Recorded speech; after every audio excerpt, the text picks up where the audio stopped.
Welcome everybody to the Social Dig, the greatest underrated show on the World Wide Web. I am your host, Mr. Rob G. And as always, we're going to be digging into the topics that keep you talking and the talk that keeps you thinking. So come on in, kick your feet up, get an ice cold beverage, and get ready to join the conversation. Definitely had a great show over at After Hours. If you're coming from over there, then you already know what I mean. We had a great guest over there, Deb Shakti. Talked about a lot of great stuff. Now, this is the first actual, not just call-in show for 2024, but the first broadcast period on this channel for 2024. And I have some great ideas and things and places that I want to go and take this channel for the new year. And so my New Year's resolution is to continue to provide a place for enlightenment, to raise the bar in any potential way that I can. And you guys can let me know how I can do that. I'm open to suggestions all the time. So please feel free to go ahead and chime in with anything. Let me go ahead and go back here in the chat and see who's the first one to come over from After Hours. We got Flat Six. Flat Six gets the gold over here at the Social Dig. Magneticus gets the silver. And Tamark Man comes in with that bronze. Do want to also thank everybody for coming in. Christine, thank you for coming on over. Thank you for coming in. Lightwalkers, thank you for joining us. Happy Saturday night. Like we say in the South, Saturday. Yeah, I get it, definitely. Christine, thanks for coming. Carl Bittner, hello everyone, appreciate you. Let's see, we got Paramarv, thank you for coming on over, Paramarv, we appreciate you. Let's see, Joe Monk, thank you for coming on in, appreciate you. Is this the line standing for free tacos?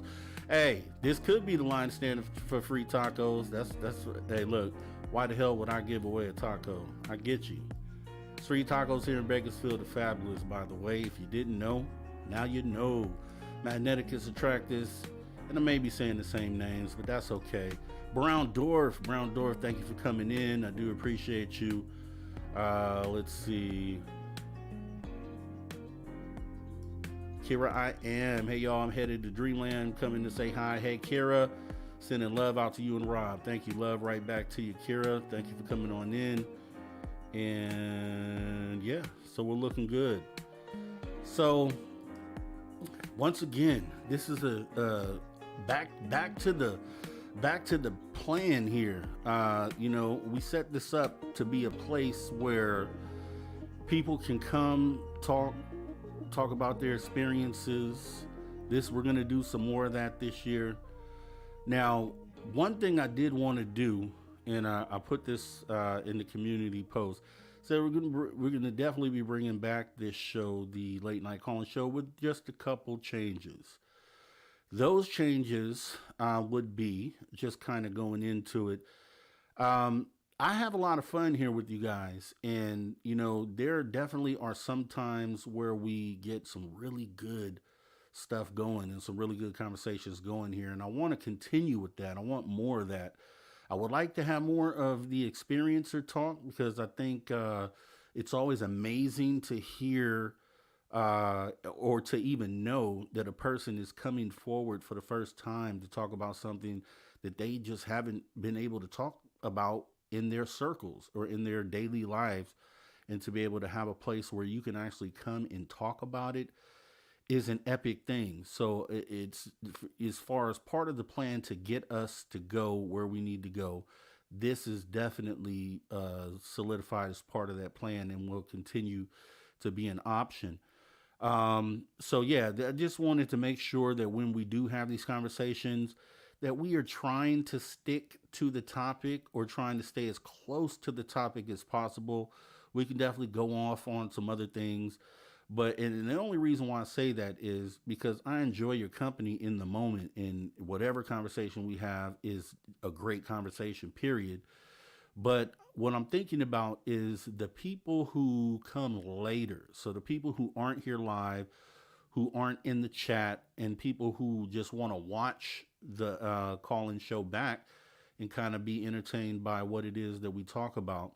And so I think one way to make sure that they get what they are coming for is to make sure that we stick as close to the topic as possible to provide that sort of experience for them.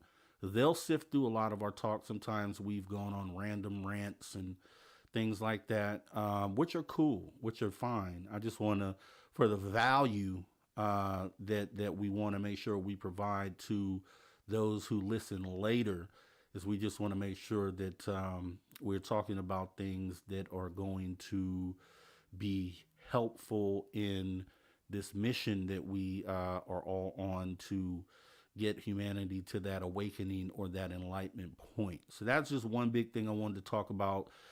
It's been about 3 weeks since we did a call-in show, 3 to 4 weeks. It was mid-December. So first one of 2024. We're going to get this one started off on the right place. I've redone some of my graphics and stuff to involve the ticker, which I've just been putting that off for so long that I just decided to do it since I've been off. So we got that. We have the regular, which a lot of you who have come aboard lately only know this show for the call-in part that we do.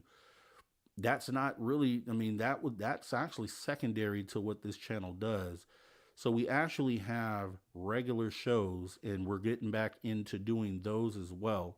So I'm committing to do at least once a week, and we're like 45. This will be the 45th episode coming up of just the regular show. So what I've done is I've capped off the first 44 that we did and just calling that season 1. So the next episode that we have here will be episode 1 of season 2. And that way it just mentally keeps me in a state of mind of constantly raising the bar. So season 1 is done. Everything that we've done, and I'll be putting that in the playlist, everything that we've accomplished so far with the things I wanted to touch in the first 44 episodes, I think has been done. And it's, it's definitely a good watch for people going. And you can actually go back to episode 1 and see the bare basics of when this channel started and how it's visually, not up to par with the way it is today. But that also shows you the commitment that we have here to raising the bar and keeping it going. And there are some production things that I want to do for the show.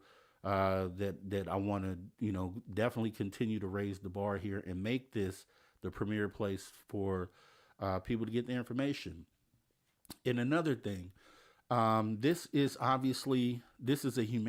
pro-humanity channel. The focus is to cover things that help progress, help the positive progression of humanity, which is something, the motto here, and something that this channel is built on. And that will continue to happen. Now, what that entails is that it's not always UFO related things that help move the needle for humanity. However, in this moment that we're in, this phenomena is, and what we're actually going through for disclosure and confirmation, is actually one of the biggest things to affect humanity in all of our existence. So this will be a topic that will not stop being covered here, but just to say that we will be covering other things too, this season 2, that will pertain to humanity in just all different levels. Social Dig has a big umbrella on the places that we can go with the conversations, and so we'll definitely be tackling that for this upcoming season. So if you come across an episode where it's not specifically about UFOs, still tune in, because, I think the whole key is it's not about, well, I guess it's partly about the conversation that you're having, but then it's also about who's having the conversation and the perspectives that you get from doing that. So what I want to do, especially with the show, the main show, which usually airs at like 5 p.m. Pacific time, We're going to choose Wednesdays as the day that we'll go and maybe branch out to 2 days a week potentially, depending on how the workload is. But it's usually way earlier in the day. So depending on where you're at in the world, it makes it easier for you to tune in. And that way we'll be having guests like we did in season one to come on and talk as well. So late nights usually is just going to be me and you guys because there's not a lot of people, guests that are able to come in that late. But the main show that airs earlier in the day uh, will definitely be a place where guests will be here, and you'll see what the format is here at Social Dig. It's going to be great. I'm excited. I can't wait to get into the things we're going to talk about on Wednesday. Actually, will be episode one of season two.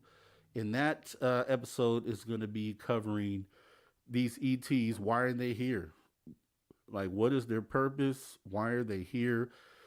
I've kind of dipped in a little bit to how I feel about some of the things, which is the things that get my mind going about this, which I stated recently, was how the whole narrative is being flipped by those that are reporting on this, or the people that interface directly with the mainstream media, like the Ross Coulthars, the Jeremy Corbells, and other people on that level that are the ones that get asked to do these interviews. Why it is that they're flipping more to a spiritual uh, tone on what it is that's going on. Like, what are they finding out? What are they knowing?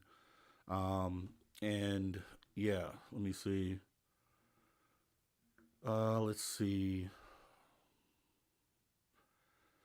Yeah, so going into the chat here, let's see, what do we have? Oh, Susan Alloway came over. Thank you for coming, Susan Alloway. Castle Dude, thank you for coming. Anybody else that came while I was talking here? No. Okay, looks like that's good. Okay, good. Yeah, so yeah, I just want to basically start off with that first broadcast 2024 and kind of where we want this channel to go for this year. I'll probably do like a little short video, like I did on my welcome video for season one, which is pretty much episode zero. If you go back and watch, I played it a few weeks ago where it kind of showed what the outlook was for the channel a year prior, and I may do another one just because the mission is still the same though. But it's good to be able to look back after a year and see, the path that we've been on, and that it did exactly what we wanted it to do. So with that being said, Magneticus, you're out there. Magneticus knows the journey that I've been on, because Magneticus, has been around me going back to the Roderick Martin days, when I was a part of his show over at Why's a Big Secret. And I was back a year ago, right? And so Magneticus has been there, and shout out to Magneticus for that. Um, I do appreciate it. I really do. And everyone who's come along since then, you guys have been around for some time too, and I really appreciate that as well. Just wanted to say that, yeah. And it says Mateo days. And just so you know, man, because I just talked to Mateo the other day, he's doing excellent. Sends his love. I told him that the viewers had asked about him, and he's doing well over there. And who knows, maybe one day you might get a Mateo sighting here in season two. Not going to promise anything, but yeah. So that's what it is. So I got what I needed to get off of my chest. I've redone some of my thumbnails for season two, to kind of differentiate or separate what it was season one was to season two. You'll see those changes happening all the time.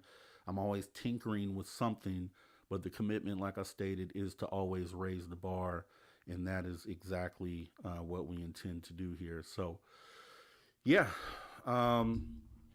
With that being said, we can go ahead and talk about anything you guys want to talk about. Go ahead and put some suggestions in the chat. any topics that you guys might want to talk about tonight, and we can start going down that rabbit hole. And as we figure out what it is we're going to jump into, let's go ahead and listen to Mothman and say hit the likes. So yes, definitely please hit the likes. Every one of those things helps. You know, the whole algorithm thing they talk about. This channel has always experienced growth and organic growth, which is what I love. I could always go on a channel and just say, hey, come and subscribe, but I don't want it to be that way. The path that we're on and what we talk about is so genuine that I want it to be an organic thing where the people that do come and the people that do subscribe actually want to be a part of this conversation that we're having, because that's very important. The bots can't, help us get to where we're needing to go and helping get this message out. So I like real people subscribing that really resonate with trying to get humanity to move forward in this whole disclosure process that we're in. So slow growth, I'm happy with that. But definitely share with other people. If you are out there and you're not in the chat, but you are watching or listening, thank you for coming. First of all, I do appreciate you. And whenever you get the time, if you feel it, definitely hit that subscribe button and notification bell. And and at some point, I love to have you interacting in the chat, and then potentially even jumping on stage and talking about maybe your experience. Not and some people haven't had experiences, which is fine. Come up and talk about your perspective on the phenomenon. What drew you to it? I understand some people just haven't had experiences, and I still want to hear from you guys too. So it would be lovely to kind of get that going. And we do have a Mike Jones sighting. Mike Jones, thank you very much for coming on in. And Mike is saying, kindly take a moment to like, sub, share, and watch a few ads to support Rob G. Dig for the truth. It's always got to be that, right? Because people, we know the powers that be have put up, put up a false reality for us, or have set up a false reality. And one of the things that Deb had mentioned that I didn't really get to go into on After Hours is, sometimes you have people that say we're living in a simulation. She touched on this a little bit, right? And I think, when people think of that, they think about the movie The Matrix, and maybe we're unconscious of this separate existence that which is the real existence, right? And we're just plugged into a simulation. I think the evidence is, I think you don't even have to look at it that deep and go into matrix terms, right? I think you can really look at it as simple as the society that has been created, which you can look at that bubble as the simulation, right? Even though it's a quote unquote reality that we live daily, we know aside from that there's a whole ascension process that we have to go through as human beings, and we know that the society that has been set up is one that kind of distracts us from doing that. So technically, that societal bubble is the matrix. So it's something you could visibly see. It's not just speculation. It is something that is right there in front of your face. It's this society that is set up for us to, to keep us from being able to all come together and be awakened at one time. So I wanted to say that during the show, but we were running out of time, and I'm sure we'll have more time with Deb's down the line. So let me see. Let me look at the chat here, see what people are saying. 10 years ago, $100 would buy you 10,000 robot views. Yeah, I know, and I don't want to do that at all. One thing I did consider doing is just going through the process of promoting the show, which, if you put $100 down with Google or YouTube, then they put your show as a suggested ad right? And so some of those things to get in front of more viewers is one of the things that I considered. But I don't want any of those bot, subscriptions that don't have a real person behind them, because it goes against what the whole purpose is on trying to build this. It's not building this to get monetized, or that's not the purpose of building the numbers. The purpose is to get enough people at one time to be able to affect change on a larger level, and you can't accomplish that with bots. You will never be able to accomplish that with bots. So um let's see. Yeah. Okay, Mike Jones saying, yeah, I think there's something we can all agree is true. We are definitely more. There's definitely more than we are aware of. Yeah, and that's why being a host is an awesome thing, because of with my time over at Space Out Radio so far hosting after hours, and I say this all the time, is that being able to talk. There's different category or segments of this experience that we're going through. There's the experiencers that have experienced ET contact. There are people who just have seen craft. Excuse me. There are people who have experienced abductions. There are people who are able to call in craft with C5. There are channelers that are able to channel thoughts and even have conversations with other beings. So there's so many different segments to this, and to understand the whole picture, all those pieces have to be put together. So that's what you see me going through in a lot of those interviews. Is sometimes I'll ask a particular, if I've had, this is the third channeler I've talked to, I'll ask those channelers some of the same questions, because I want to get different perspectives from different channelers and kind of get answers that will matter. You know what I mean? And kind of that you can apply to this equation and this problem that we're facing on deciphering what it is that we are trying to get through. So with that being said, I know that I got a long monologue here, but let me see. Magneticus, we can dig it. That's right. Appreciate you, Magneticus. We can definitely dig it. And we're going to have to dig, right? We're going to definitely have to dig. George Jetson says, I liked and sub. I appreciate you, George Jetson. Thanks for coming on in and joining this very, very important conversation that we are having, because it is, they say it all the time. It's the biggest thing to affect humanity, period.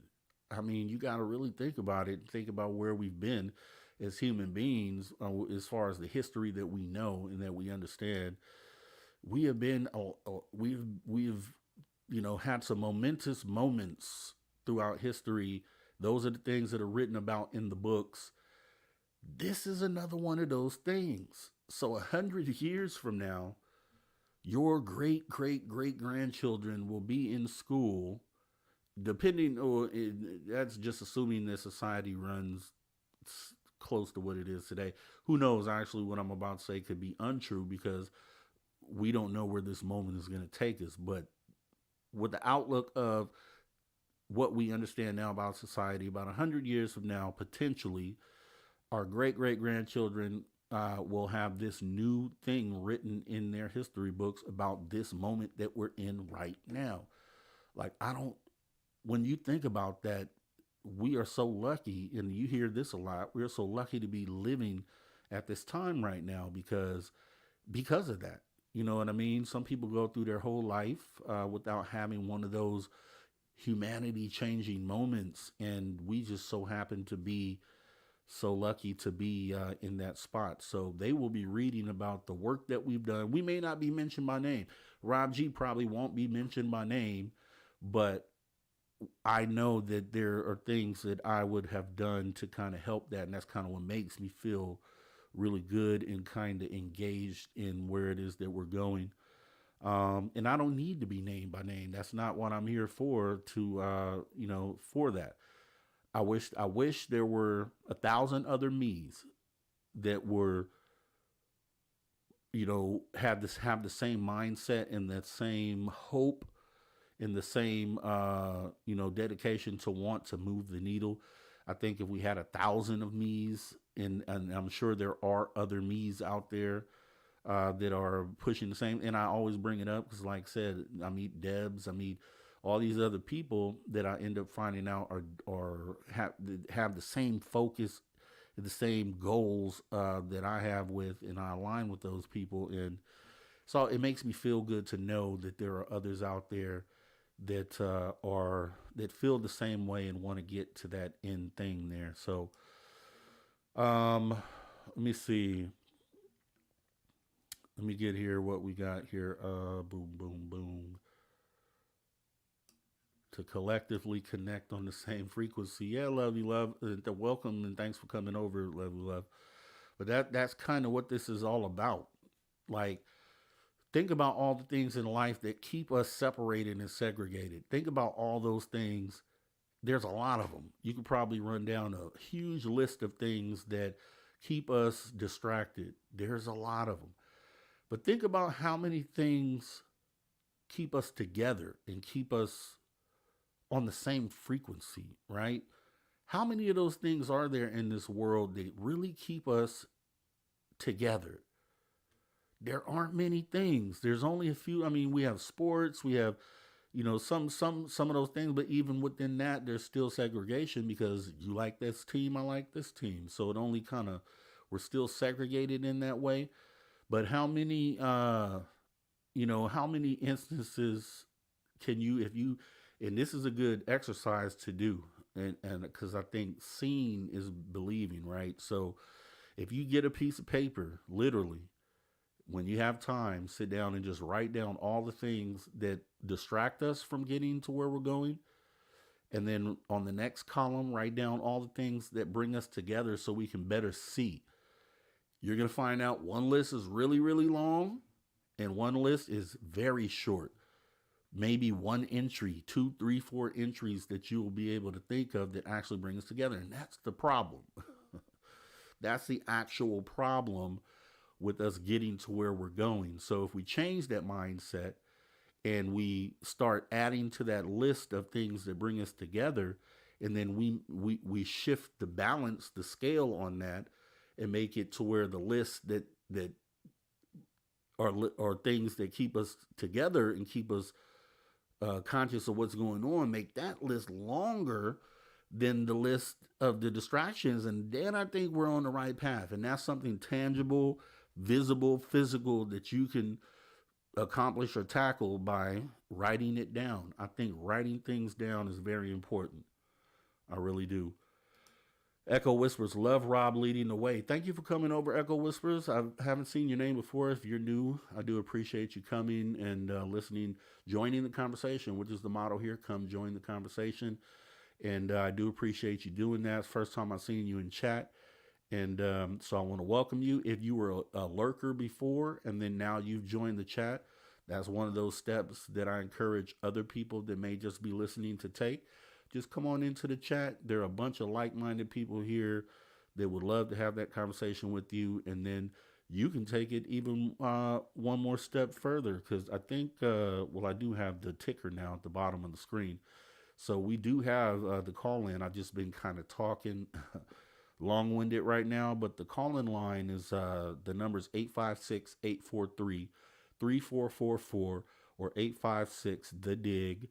We also have at the top of the chat pinned comment, which will give you the ability to jump on stage and join the conversation. So once we pick a topic and we start going down that path, then yeah, definitely feel free to do that. And thank you very much. Let's see.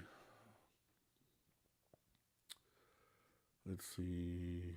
Yeah, Mike Jones. I hope you do the amount of time so we can all watch Fun the Dig for more truth and on the road around the world. Yeah, and one thing I'll say about that is this channel will be a channel when that day does come. This will be a channel that we're gonna work something out to where we can give a portion of anything that this channel receives to a charity, and then we'll like get with the viewers here and figure out what charities are important to you guys, and then kind of give to those charities. So that it works like that.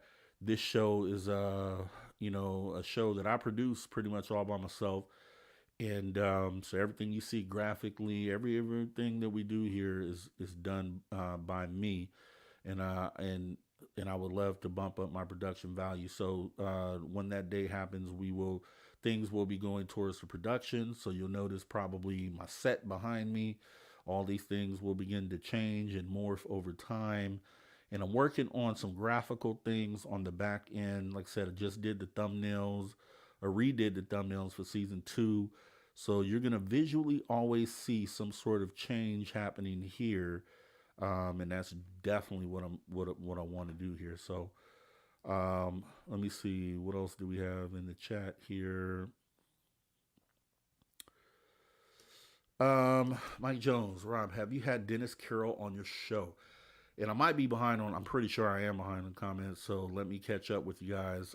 Dennis Carroll, let me write that down, because I am always taking in suggestions on guests, and I will look into Dennis Carroll. Debs gave me some good suggestions earlier, and I think it's important to have the people that you guys want to hear from on these shows. And these may even be people that I had never looked into. So that's where you guys are helping out, and it's definitely appreciated. Okay, I got Dennis Carroll. All right, got Dennis Carroll written down. So no, I haven't had him on the show, but I would love to, and I'll look into him. Mike Jones, thank you very much. Let's see.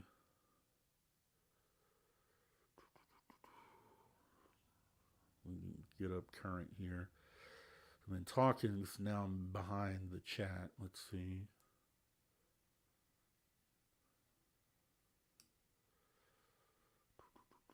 Chocolate, okay.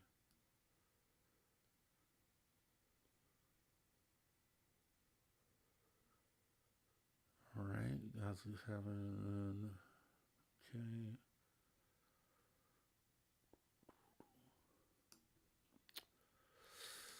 Oh, Rob, have you heard of, this is Mike Jones saying this, Rob, have you heard of the paranormal research at Duke University back in the 70s? I have not, Mike Jones, but that's something that I will look into. Let me see.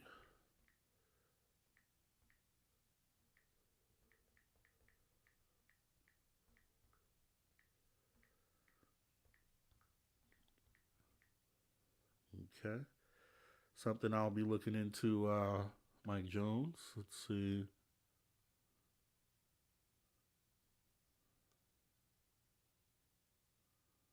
It's on YouTube, Great Journey in Jeopardy. Okay. Okay, yeah, definitely. We'll be gathering charity names and things. I'll probably put it in the community posts on this channel and get people to put on there. And then obviously we have to vet those charities and make sure that they and another thing, not just charities, but charity. I want charities that have direct effects on humanity. So not you donate to the charity and then goes through all these hands and eventually gets to where it needs to go. I want something that's instantly effective. If I'm making myself clear, just something that let's see. I shout you out on Dennis Carroll's channel, A Cryptid Huntress Intro. All right. Dave Divine Broadcasting. Hey, sir. Long time no see. Glad to see you here, David Divine. Shout outs going to my guy here, man. He's a good dude. You gotta make sure you guys go over and say what's up to his YouTube channel. David Divine Broadcasted. He's a real cool dude. And I'm sure we'll be having conversation here pretty soon too, Dave. So I'll be talking to you here. Um, Oh, was it? Okay. Castle Dude, Rob, did you celebrate the anniversary of Virginia? Okay, Castle Dude, I think you just picked the topic of the night. If it happened 20th of January 1996, and that's exactly the topic that we're going to be discussing tonight is Virginia. I think that's a good one because I really am intrigued by that sighting, and I think that is definitely one to talk about. So, Virginia, Brazil will be the topic. Okay.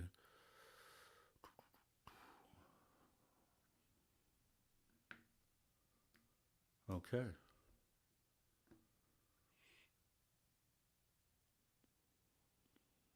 All right. Yeah. So, okay. Yeah. Happy anniversary to the late. I don't know if it's happy for them though. The ladies who had the Virginia experience, the three young ladies that was shown in Moment of Contact, the James Fox documentary, which again, I've been in talks with James Fox too. He's busy doing his current documentary that he's working on now, and I'm in the hopes that he will be open to stopping by after hours for the to be able to talk to us about the new documentary once that time opens up. So we shall see. But I think one of the reasons that I reach out to James Fox and some things that I tell him, I'm like, from what I can see, the documentaries that you've done have all been pretty much impactful to the conversation, and you can tell I've seen James Fox, get emotional over talking about this Virginia case, and just shows that he really cares about the word getting out, and there's not a lot of frills and whistles and bells on these documentaries. It's just pure cold hard facts, witnesses, and things of that nature. So shout out to James Fox for putting out that awesome documentary. And yeah, 1996, I'm just thinking about what I was doing on that date in 1996, and it definitely wasn't thinking about ET or aliens, even though I've always believed they exist and that they're real, but definitely wasn't doing. And while I'm, you know, doing other things, these three young ladies are in Brazil looking face to face or eye to eye with something that is not from this world. Like, open your mind up about that. If you were alive in 1996 and you in January 20th, you think of what you were doing at that time. On that particular day, these people, these three young ladies were having an experience of a lifetime. You know what I mean? And just to think about how that felt in that moment, to just be going along your normal day. This is just in their normal neighborhood, as nothing different from any other day. And they just happen to walk across something that isn't from this world. It's just sitting right there. And originally, when I watched or heard the story, when I heard the story being told, it was something that you thought about and said, okay, well, this is something that this has to be pretty far away from where these ladies are. And then when they go back to the scene of the crime and they show how close they were to this being, we're talking about 5 feet away, like something crazy like that. Very, very close. Very, very close.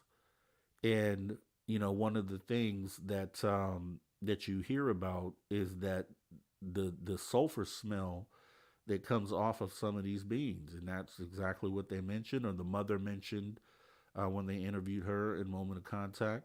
So, I mean, that sighting to me is, I if I had to gamble on that, I would gamble on it. I put everything on it in as being a real thing that happened. And it's just amazing. I take that one. I take Aerial School. I take Westall. The Westall. I mean, these are undeniable ones, right? That you can pretty much put in the bag.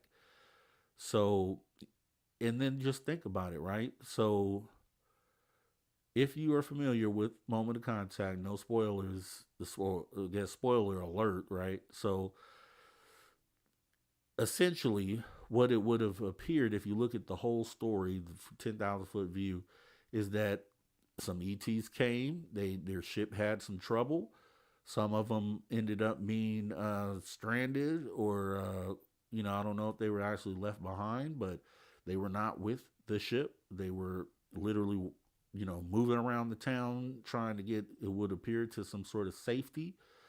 And that's when they came across the three young ladies. Military, always Johnny on the spot. They were definitely right there on the scene to kind of try to cover the thing up, and which they tried to do, but what weren't really successful. Well, I guess they were successful because this story, even though it was told in the day, in the moment, still didn't reach any sort of recognition until they kind of went back over it recently with the documentary. So they sort of covered it up. But if you think about this, think about if one of the missions that we plan to have, right? So right now we don't, as far as NASA wants us to believe, we don't have anything showing us that there's anything living on the planet Mars. We all believe that there was at some point in time. But just think about the first manned mission there, which is supposed to happen. They keep pushing the date back, but within the next 10, 15 years, right? Supposedly, we'll have astronauts touching foot on the soil of Mars. Now, think about if they went there, they saw life running around, like, whoa, okay, wait a minute. And then all of a sudden, boom, something's wrong with the craft. We're going down. Okay, boom. A couple of our astronauts now are stranded on the ground and we need to go back and get them. We need to go pick them up. While they're trying to hide out and not be seen, they run across some of the inhabitants of Mars or whatever planet. And those inhabitants go ahead and snatch our astronauts and take them in for examination or whatever it is that they did with those beings in Virginia. Think about that, right? Think about that. And that goes back to a show that we did back in season 1 of the Social Dig, which is in our archive. You should go back and watch. It's a show titled like Alien. What's the perception? The alien perception of humanity, or something close to that. And one of the questions posed in that show was, you know, do these beings get upset? Are they pissed off that they can't retrieve some of their some of their guys, right? We'll just call them guys. There probably could be girls too. We'll just say guys in a general sense. That they can't get one of their crewmates back, right? Because we've taken them and put them in some facility and we're examining. Does that change the relationship, right, between us and them? So that's an important question, because if you go back and some of the revelations that we had, was it Admiral Tim Gallaudet, right, at the end of 2023, about a month ago, comes out of nowhere and says, yeah, we've been in contact with these things, and it's been for some time, right? So think about that. Think about if you go by what was said, if we go back to, and I don't want to jump too far into this because this is kind of what Wednesday's show will be about, but um, if you go back, maybe the initial conversation was, hey, we're here. And you're talking to our government. Hey, we're here, and these are our plans, and we want you guys on board, but this is what we need you to do. Okay, that's a simple conversation, laying down some groundwork to potentially unite these two species and work together on some hopefully positive path to get somewhere. And then that relationship is good in the beginning, but then all of a sudden we start taking some of their guys, right? Okay, we go back to the talking table. Now they want their guys back. I would wonder, have we ever given them back? Which I would hope we would have, because it's the nice thing to do. So we sit down at the table with them after a body retrieval. Hopefully we've given the bodies back, right? Hopefully we hope our government at least has the decency to do something like that. But there's always the chance that we never did give them back, and we still hold. So does that change the relationship, if there ever was one? Does that alter? Does that change the whole intent of the first conversation that they would have had? This is theoretical. We don't know that they actually have, even though the admiral said that that's what's going on, backed up by the Israeli prime minister, the former prime minister, who came out and said we've been working with them for years. So with that being said, does that change the relationship? I would tell you what, if I met you, I always give people the benefit of the doubt when initially meeting them. You do something to wrong me or cross me, now you've lost trust, right? I wouldn't just say, "Oh, that's okay. We'll still be cool." And you kind of have to earn that trust back, right? So, are we good friends with these ETs? Have we dug a hole that we can't get out of? By taking some of the paths that we've taken. Have they come to us and said, "Hey, get rid of the nukes, and this is part of our plan to get you guys where you need to go"? And we just still haven't done that. So they're like, "We keep showing up at your nuclear sites, trying to tell you to get rid of these nukes. You guys just won't do it." Does that change the relationship, if there ever was one? It's a crazy question, right? And it gets deep. And, can't really say either way if this is even a conversation that's been had. But going through the if we're going through the motions to, consider what may have been done and kind of talk about the plausibility, that's something you got to think about, because if there is a conversation happening, the conversation is being held without us, which we are the 99%, right? So the conversations that, if they are having them, may go a totally different way if you or I were sitting in the room and were able to give our, what we thought about whatever deal it is that's been worked. So it's just something I think about. You got to think about that, because you, for sure, on that Virginia incident, when they took those beans, when the officer who ended up dying when he went and grabbed the bean, because I guess he got infected some kind of way. Um, how are they feeling about that? He sat him in an interrogation room, and that's why I say I don't jump in head in with anything and just say, "Oh, this is real," unless, like, my experience I can point to as being for sure a real thing. I always say, "Hey," and ask questions and kind of sift the way through it. But if that alien interrogation video ended up being real, is that similar to what we do to all these beings when we catch them? Because the only way you would sit down and have an interrogation is if you had a dialogue, right? So does that lean into more of what the admiral said at the end of the year, that we do have dialogue? One thing I would say is that I think with them being here so long and showing up in all these different cases, that they're probably, it would be hard to think that they haven't, at least if they haven't verbally communicated, that they haven't at least looked one of these things in the eye. I think at the very least that's been done.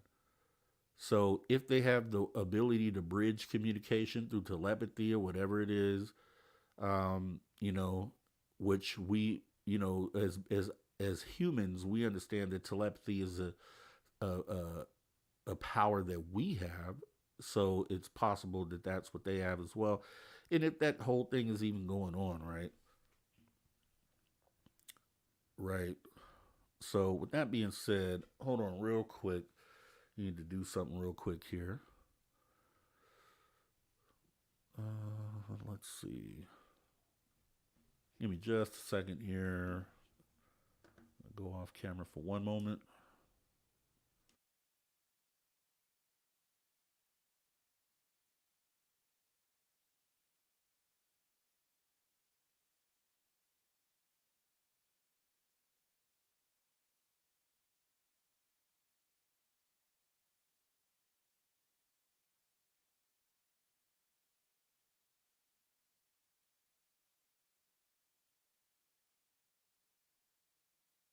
All right.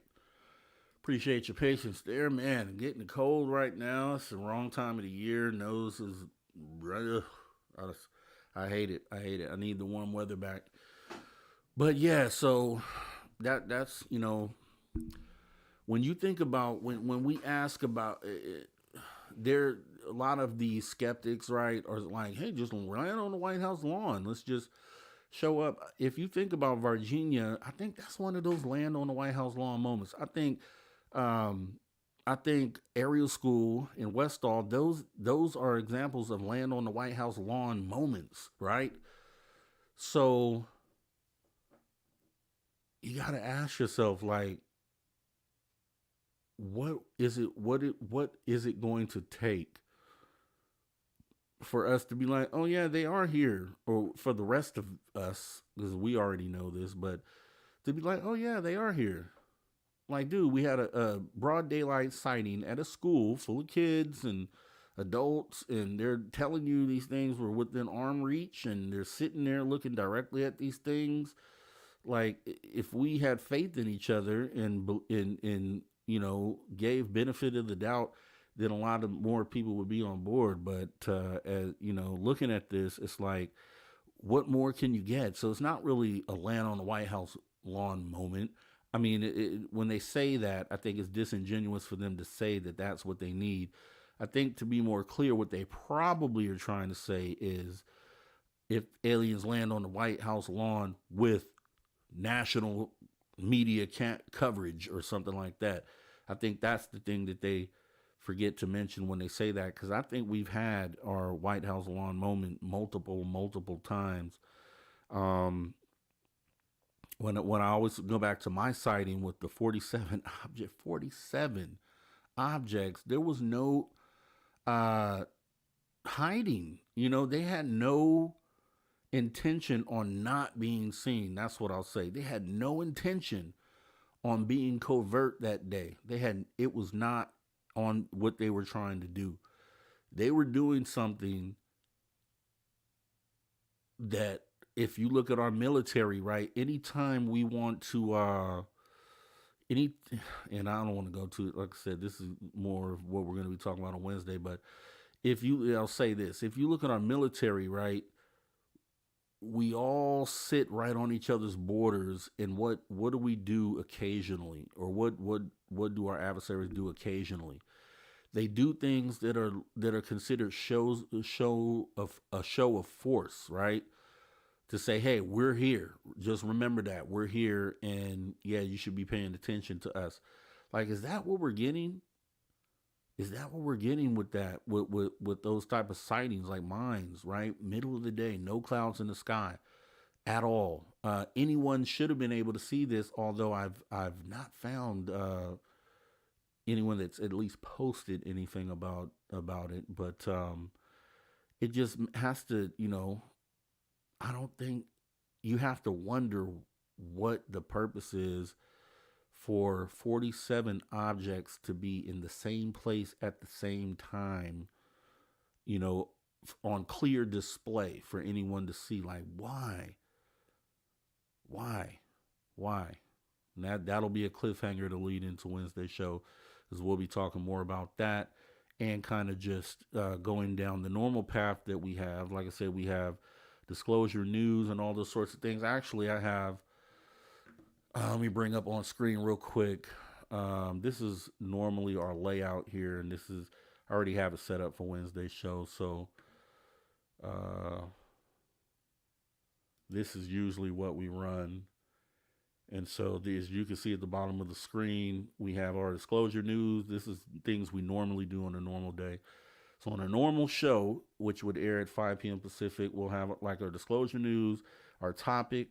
We have another segment, and then before we leave. So why are they here? Aliens and UFOs. We're already set for that for Wednesday, and we'll continue that particular conversation on that day.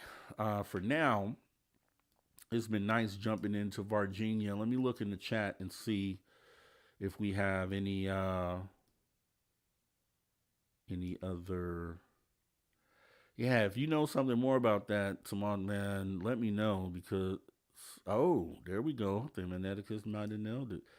Yeah, because 4 plus 7 equals 11, and 11 is wow. Okay, I haven't even thought about. You guys haven't even. I haven't even thought about that part of it, but just think about that, right? And if you go back and you guys have already seen on the previous episode, we'll call it season one of the Social Dig. I think it was episode 30, which is the White Spheres video, and then I think also if you look at the MUFON video that we did, I don't remember what episode that was, but in both videos, I go over my sighting in detail. I show you images of what these things look like, freeze frame some of the frames from the video, and then I show you examples of them popping up around the world. And these particular things are never seen by themselves. They're never by themselves. They're always in groups. They're always in groups. And if you think about historically, UFO sightings, there's not usually multiple craft spotted in a sighting. Some is usually one. Or if there are multiple things, they're usually orbs or these things that I captured, right? And that's kind of what's leading, like I told Debs earlier, it's kind of leading me down the path that I think the things that I saw in daylight that had it been nighttime, that those things I saw may have illuminated themselves and appeared like orbs. So that's just a working theory that I have. But you have to wonder why they are in numbers like that. Does it take a certain number of these things to perform a task? Or is the numbers more of a show of force thing like we would do with our military? When we, fly in formation right on somebody's border, or they do the same to us, fly, right up to the borderline before they go ahead and turn back. Like, is it something like that? I don't know. It kind of takes me, it makes me wonder. It definitely makes me wonder. Um, let's see. Let's get into the chat here.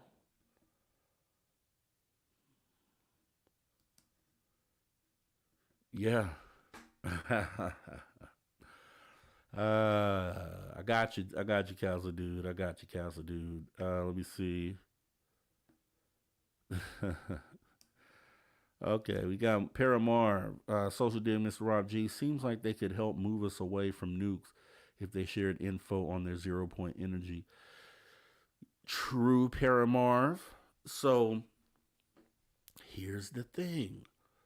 What if they have? What if they, and that goes back to the potential conversations, if there have ever been any.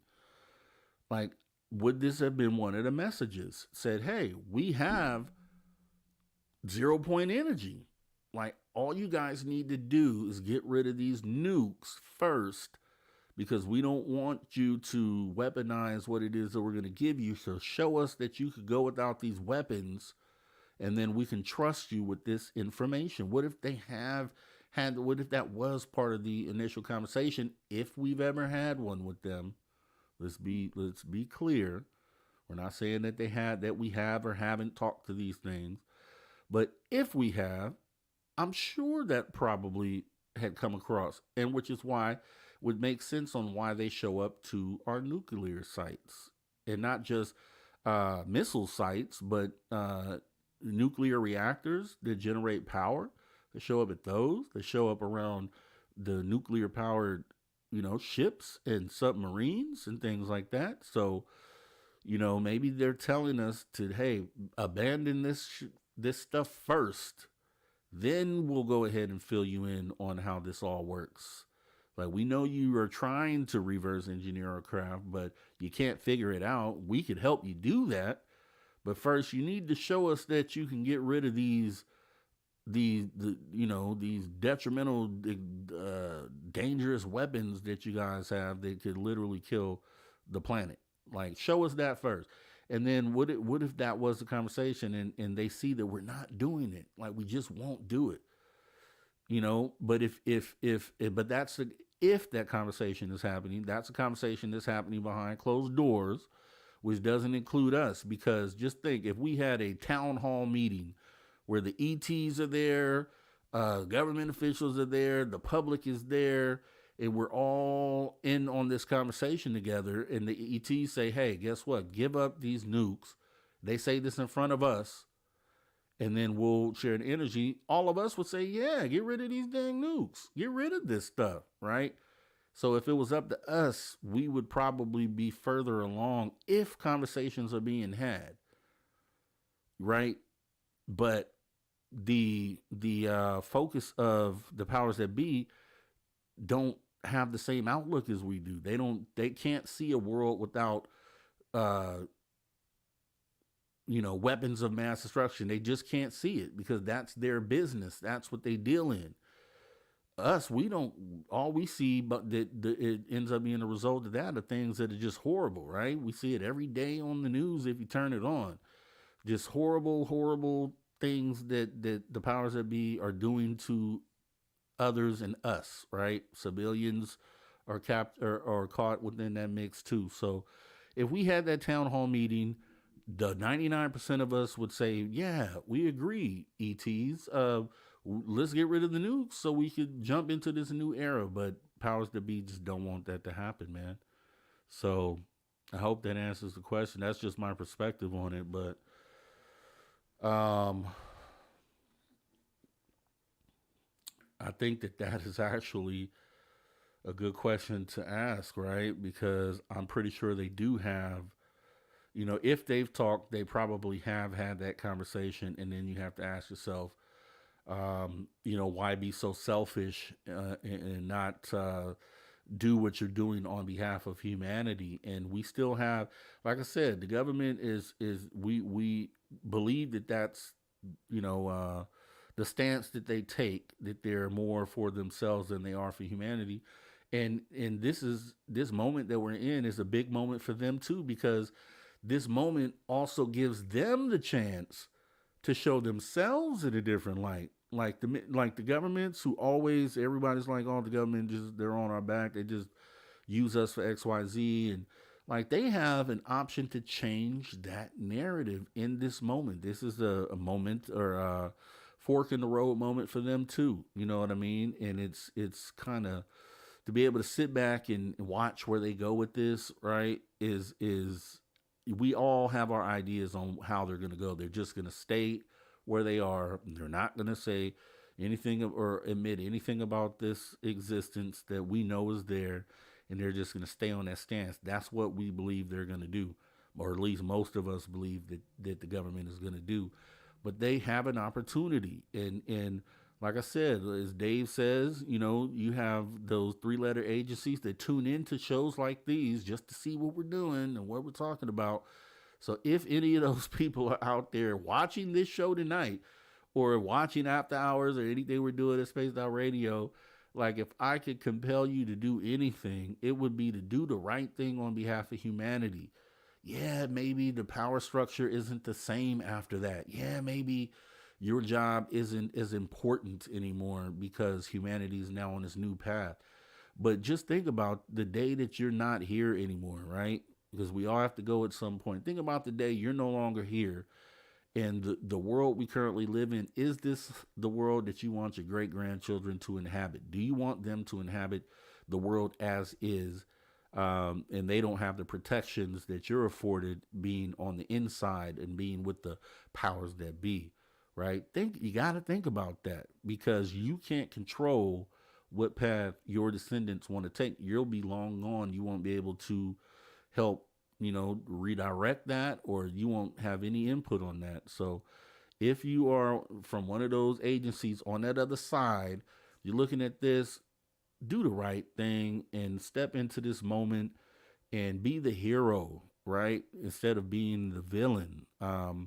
Be the hero and show that you care about the people enough to go ahead and disclose something that should not have been hidden from the beginning. It should be something that's open knowledge for everyone. But you can kind of make it up a little bit. You have a chance.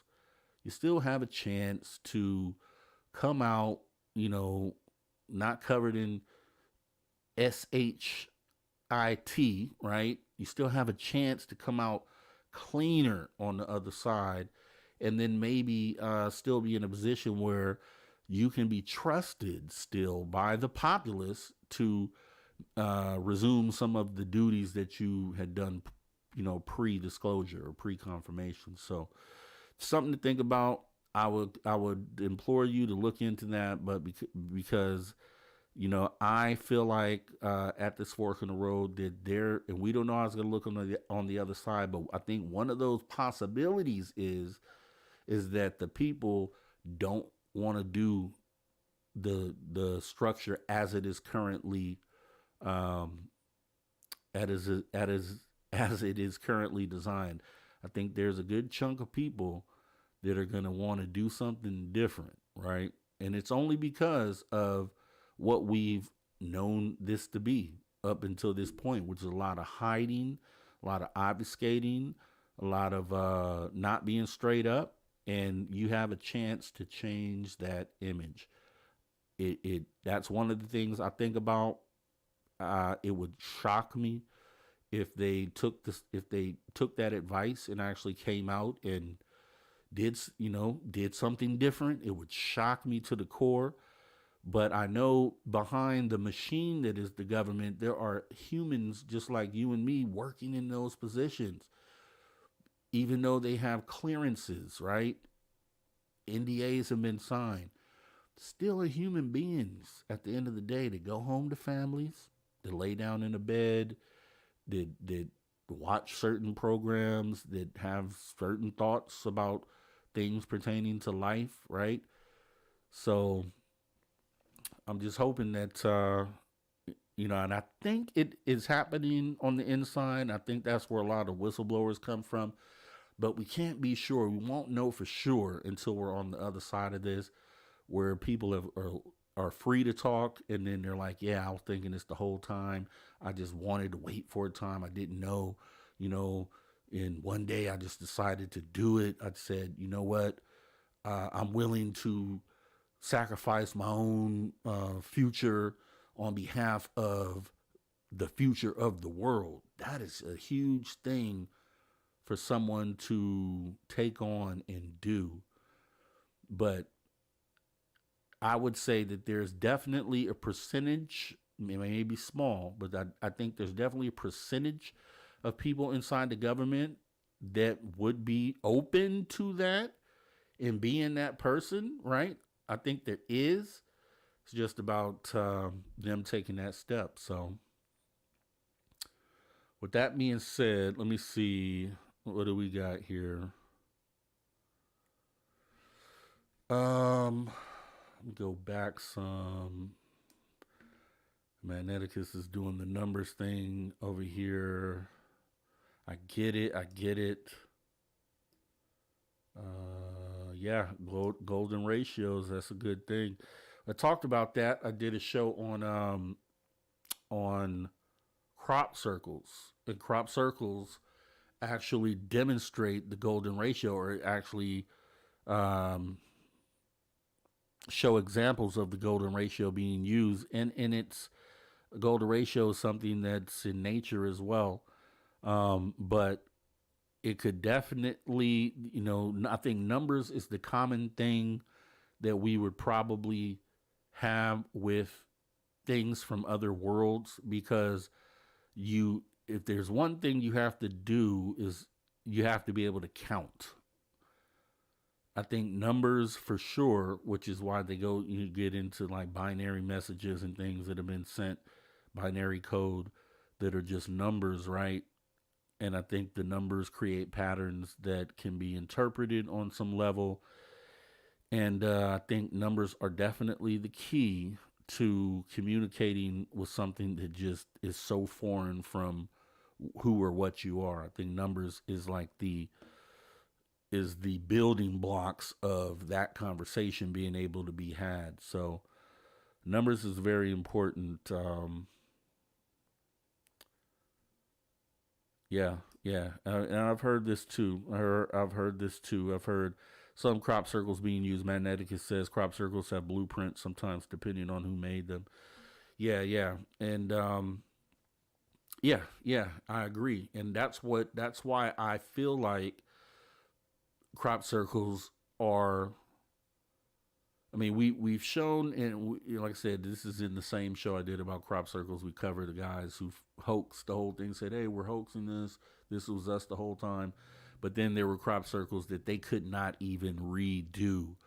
They took them back out into the field, try to have them the hoaxers that said, "Yeah, we did all these elaborate crop circles." They had them on camera, and they could not recreate anything that resembled closely anything that had been done. So I think it's probably pretty clear that that crop circles, hieroglyphs, well, not hieroglyphs, but the petroglyphs are probably ET related. Like the Nazca lines that are so big they can only be viewed from the sky.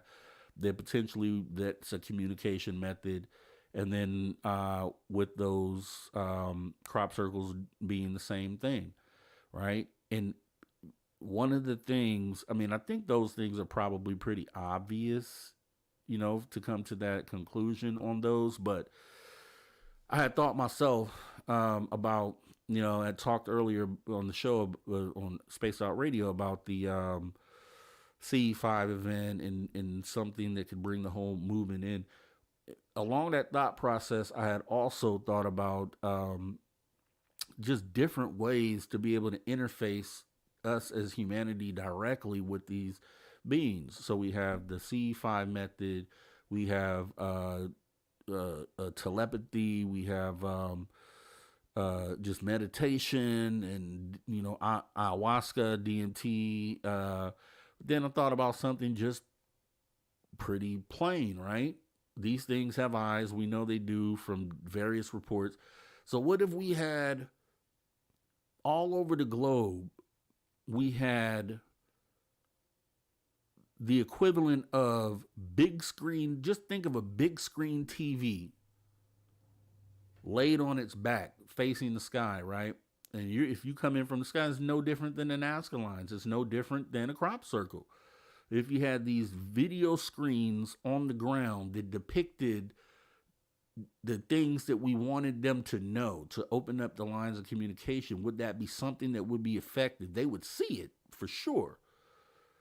But would they connect the dots to know? And I would think the answer would be yes, because we're pretty sure that they did the whole crop circle and petroglyph, or the Nazca line petroglyphs, would be forms of communication. So the thought process would be probably yes. They would probably say, hey, they're doing something, and we're seeing these video screens all over the globe, and they're all depicting these, there's things happening on these screens. And, as time goes along, we can figure out what it is that they're trying to say. And is that a method for direct communication with these ETs? Because you go back to Nazca, the times that those things were laid down, and they probably didn't have governments that were hiding secrets, so it was more open to be able to communicate directly with the beings, right? So that probably is a really effective way of getting their attention or reaching out to them. So it's just something I thought about, because like I said, I think you can come to the conclusion that they say there's various reasons for the Nazca lines. They say, they point to their maps that show the way to water sources, other water sources, and they have this whole theory behind that this is the answer to why the Nazca lines are there. And I just don't think that because you can just, if that was the case, you would just draw lines. Why would you draw huge pictures of different earth animals that can only be seen from the sky? I think this is one of those things that I always say the common sense probably can answer 99% of the questions that we have, because I think that's why common sense is there, for you to be able to decipher some of these puzzles, right? And I think just using a common sense approach, we can all pretty much say that those pictures in the desert were probably left, for communication for something that was coming from up high. The only thing that we know that would have been able to come up from up high back then would be birds, which we know only certain birds can talk, and they can't talk. They just mimic what you say. We know it's not for a message for birds, because some of the messages on the ground are birds, right? So what else comes from the sky um, that it would be important to communicate with? And I think we have our answer on that. So with that being said, I have, let me go ahead and my camera just went out. As you can see, the screen just froze. So I'm going to go ahead and let me go ahead and change the battery situation here. And let me get you guys into something good real quick while I do that.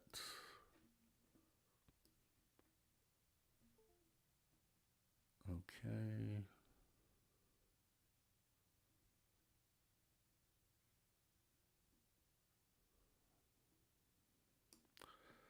All right. I'm just going to have some music playing in the background here while I get this all figured out. Give me just a second here, guys.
Bravo, Rob G. Pulled it off. Live abduction. Nobody can beat that. So, yeah. And that is, this is one of the effects that we have behind some of our stuff. We have a few different things here. All right, so back to the conversation. Appreciate your patience there.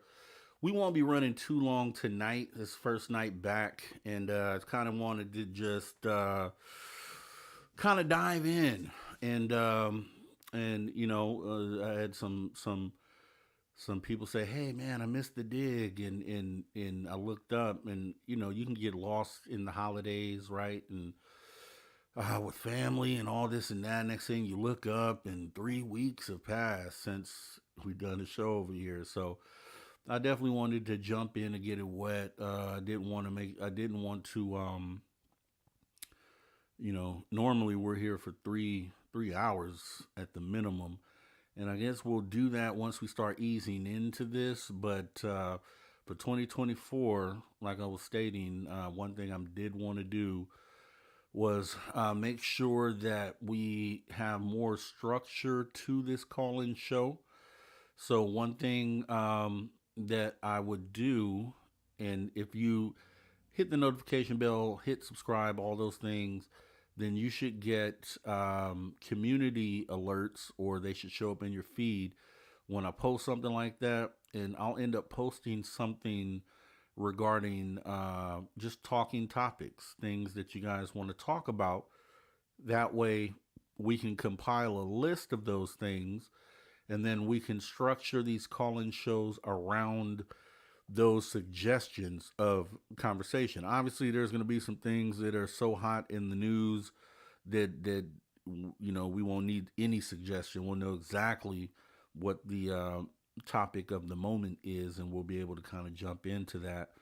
Um, so that'll be the structure, and then that way I can put more detail in the descriptions of these videos, because right now we have probably, I went back through the catalog, we actually have about 10, 15, maybe close to 20 call-in shows, episodes, right? But you can't tell what's going on. And so I'm going to end up going back through those, re-listening, and maybe I might edit those and re-release them as packaged sort of things, where maybe 2 or 3 call-in shows are in one video, but the best parts of the conversation are actually in there. That way we can put some descriptions into what was talked about on those shows, and then to kind of combat that going forward, we will have the talking, the at least the initial talking point for the call-in show, that will be the description for the video, and then obviously we may have sidebar conversations that take us in other directions, which is fine as long as we are talking about the thing that is listed as the topic. So we're gonna this call-in show, in order to get it to where it needs to go, we're gonna have to implement those things, and I think it's gonna be good for, like I said, in the moment right now, we're okay because we're in chat together and we're talking, and we're talking about whatever we want to talk about. But for someone that listens later, for them to get the value, a lot of people don't rewatch with the chat open. So for them, it's we want structure to it, and I think structure is a good thing. As you can see, that's kind of what we do here. So what I'll say is, are there any other topics or any other things that you guys want to talk about tonight? Anything you guys can think of, let me know.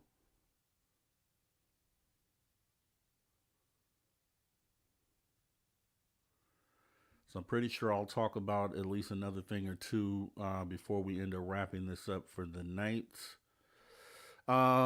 Here's what I will say, right? So Magneticus, and this has nothing to do with what you're saying right now, but you brought up alcohol, right? Yeah, let's talk about Cabo. We can do that to Mothman. What exactly did you want to talk about relating to Jeremy Corbell? But Magneticus says charcoal sucks the alcohol out. LOL. Okay, I don't even know what you guys are talking about when it comes to that. But I want to say something about and maybe they can start sponsoring this show.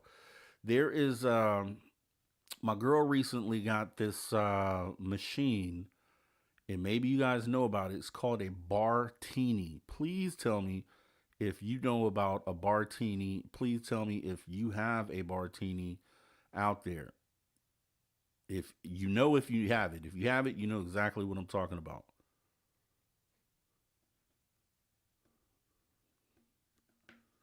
Let me go ahead and pin that one there. Let me pin that there. We can definitely do that. Bartinis. Anyone Bartinis?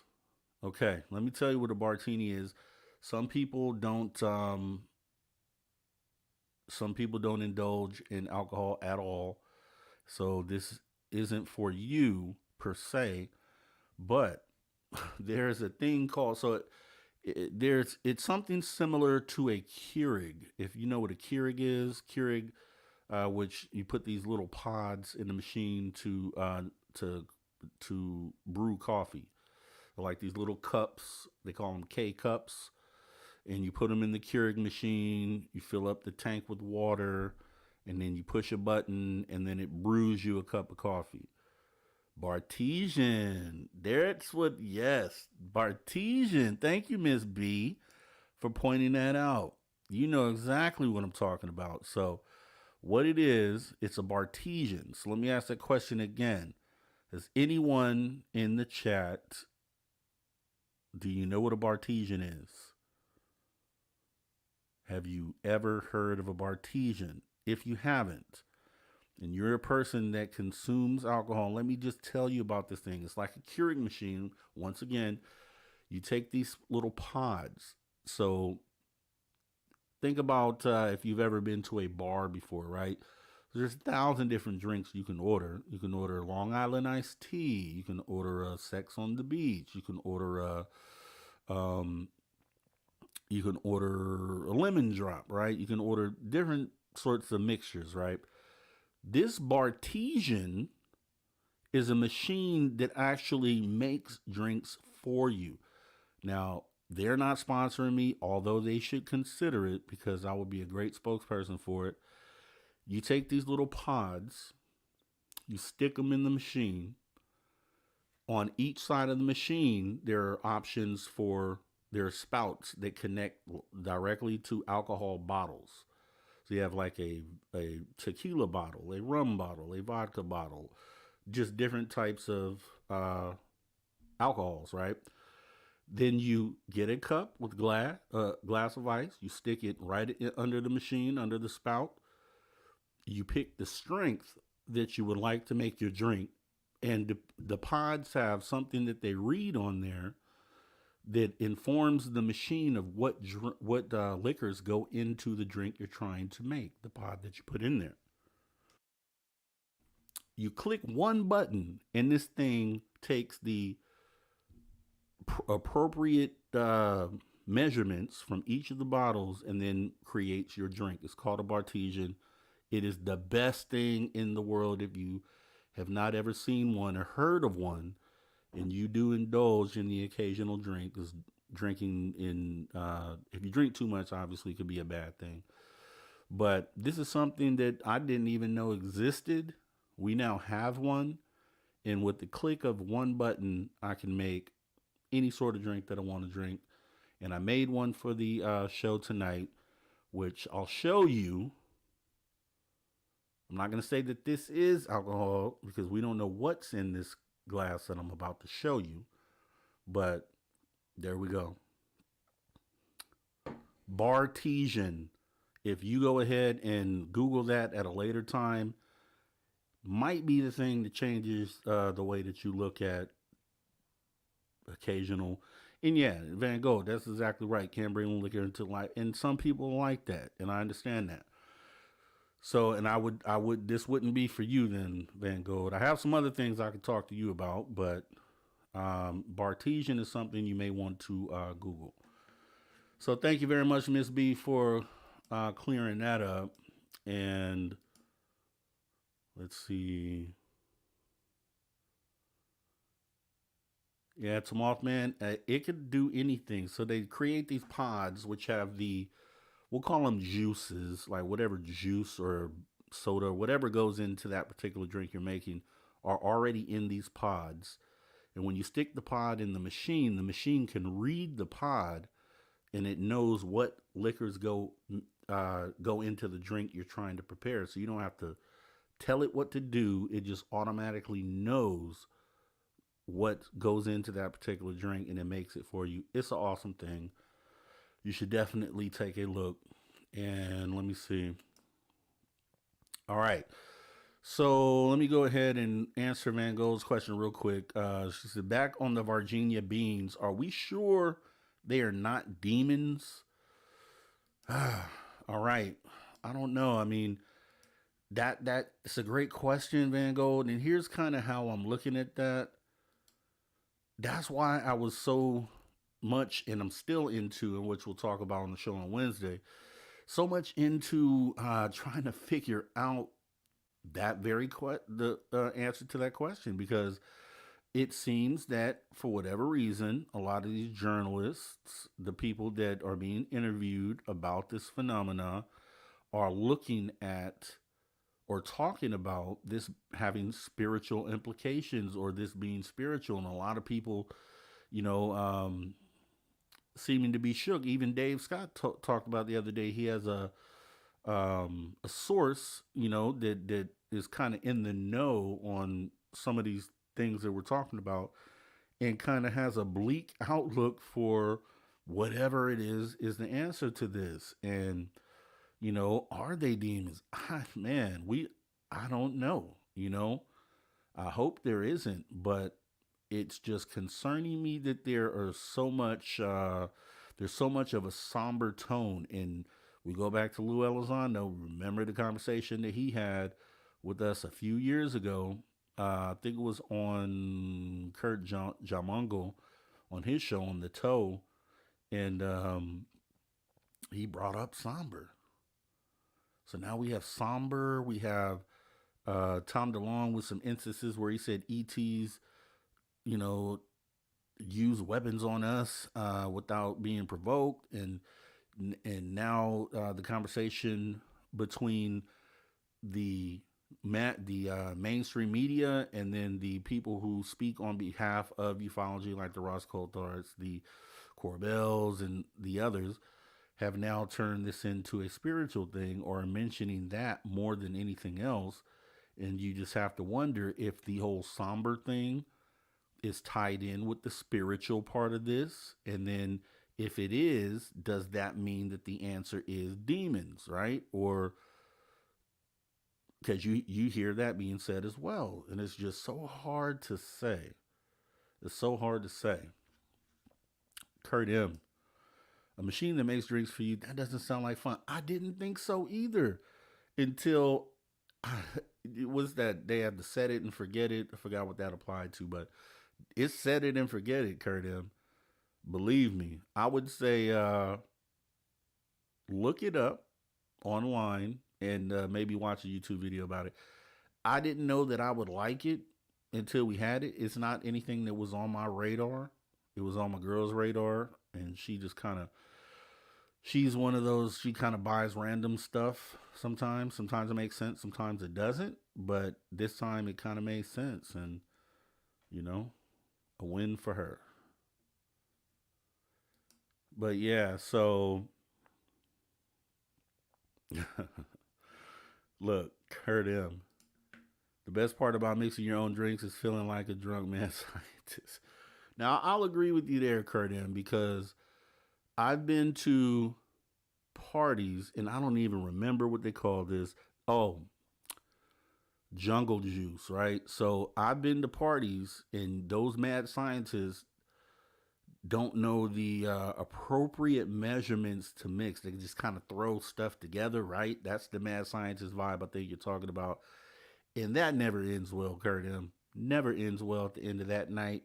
So I think having control over what it is that you're doing, I think makes it a little bit better, right? But that is funny, Kurt M. Yeah, Magneticus knows about it. This, if you ever go to some gathering and someone says they made jungle juice, just stay away from it. I would recommend staying away from that if you want your night to end well. Yeah. So yeah, demons. Yeah, I don't know, Van Gogh. I don't know.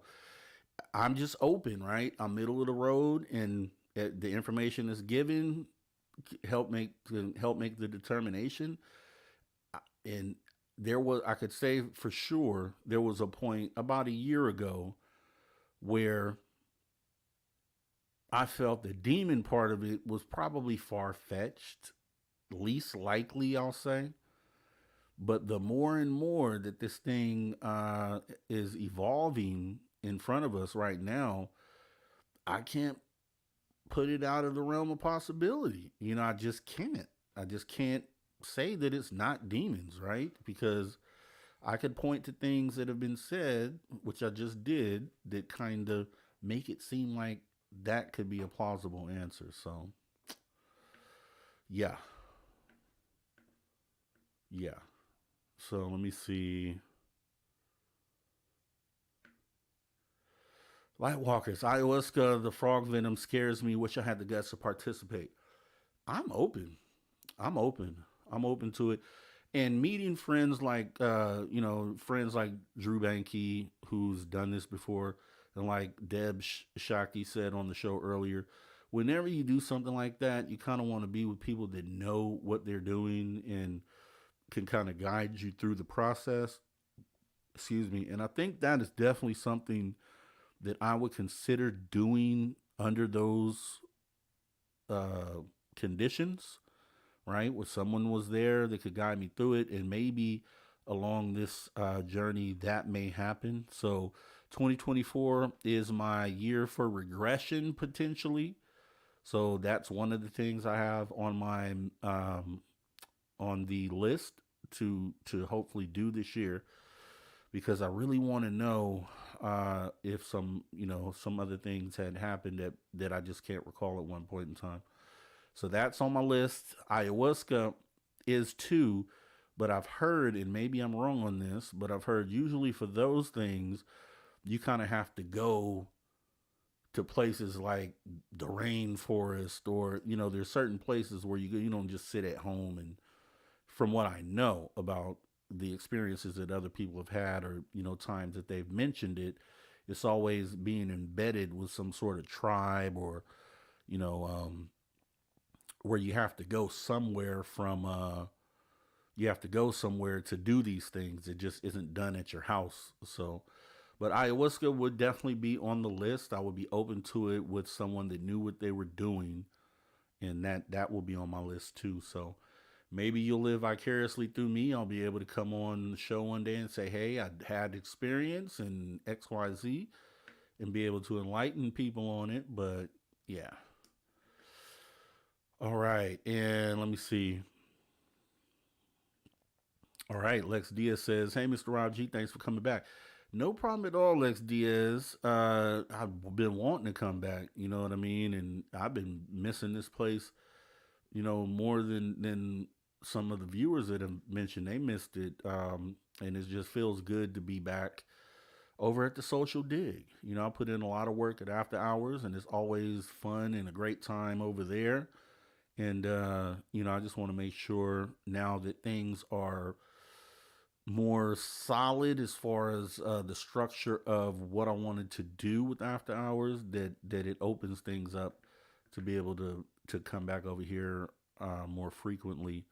Like I said, we're going to be back to regular shows. So if you've never been here for a regular Social Dig show, I'll say regular because it's one of the formatted shows that I have with particular segments. That'll be starting this Wednesday. So if you've never had a chance to see any of that, please stop by here on Wednesday, or at least set your notification bell. It'll let you know when that show goes live. And we'll be kicking it off with ET's Why Are They Here? Let me see if I can bring up some of the stuff we have set for the week. I can at least do that. And I think we'll cover, one other thing over here before prepare to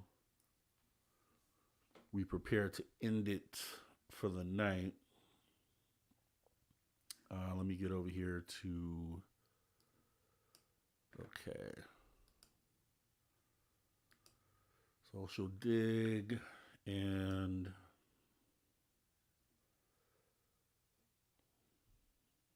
okay, here we go. Let me see. Bring this up.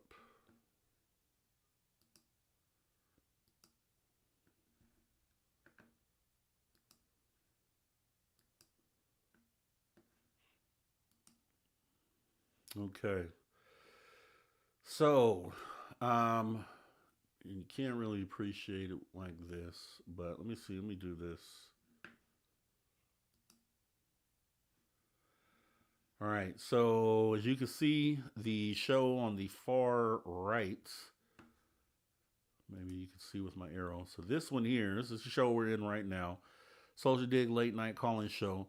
So, this one to the left, these are the normal show's new thumbnail design and layout for the new season here. I'm calling it season 2. Officially made that decision to do that. I think 44 episodes for the first year of this show was pretty daggone good.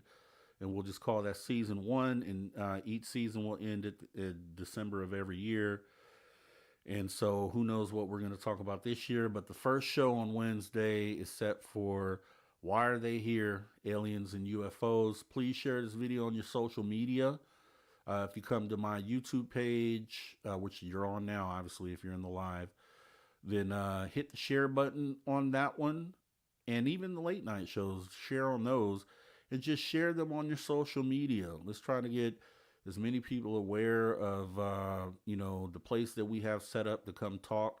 Because you never know. It might be somebody you never expected that had something they didn't even tell you that they'd be willing to come in and potentially talk about some stuff. So let me see if I click on that. What will it do?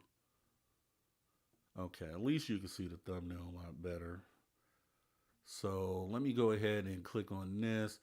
And so if you see what I'm doing here, see this little button that says notify me. If you get that to pop up, say yes, notify me, notification on. Boom. That means you will be notified when this show comes up. And I think it's going to be pretty epic. So that chat isn't ready. Oh, we got some Altman is already in that chat. You're early. Thanks for coming in. So we got that. And then we have this show, which is long overdue.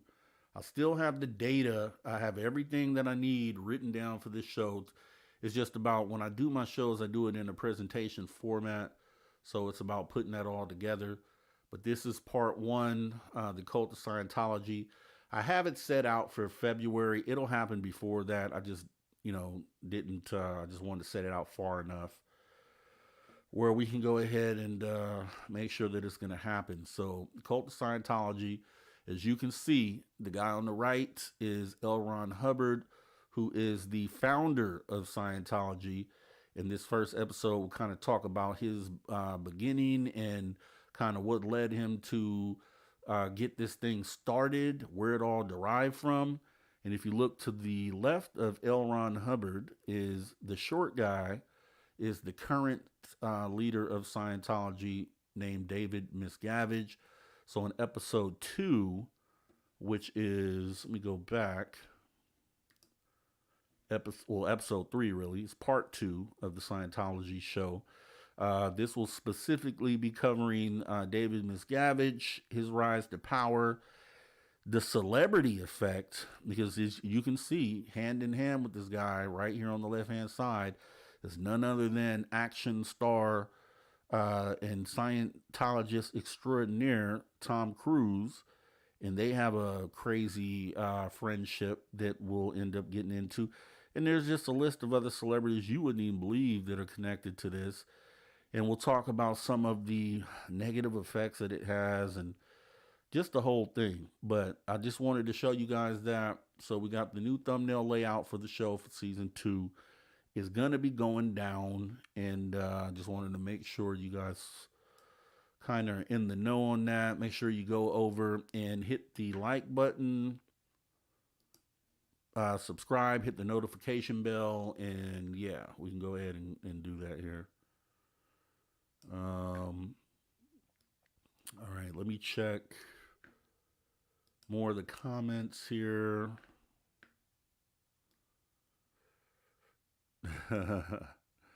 This is an old comment, but I will agree with you, Rob. Stay away from Jungle Juice and Long Island iced teas. Yeah, Island iced teas were my go-to whenever I used to go to the club years ago when I wanted to just get it going, right? Just give me a Long Island iced tea. It's the equivalent of Jungle Juice. I ain't gonna lie. It's just pretty much close your eyes and take every liquor you could touch and pour it in one glass. That's Long Island iced tea.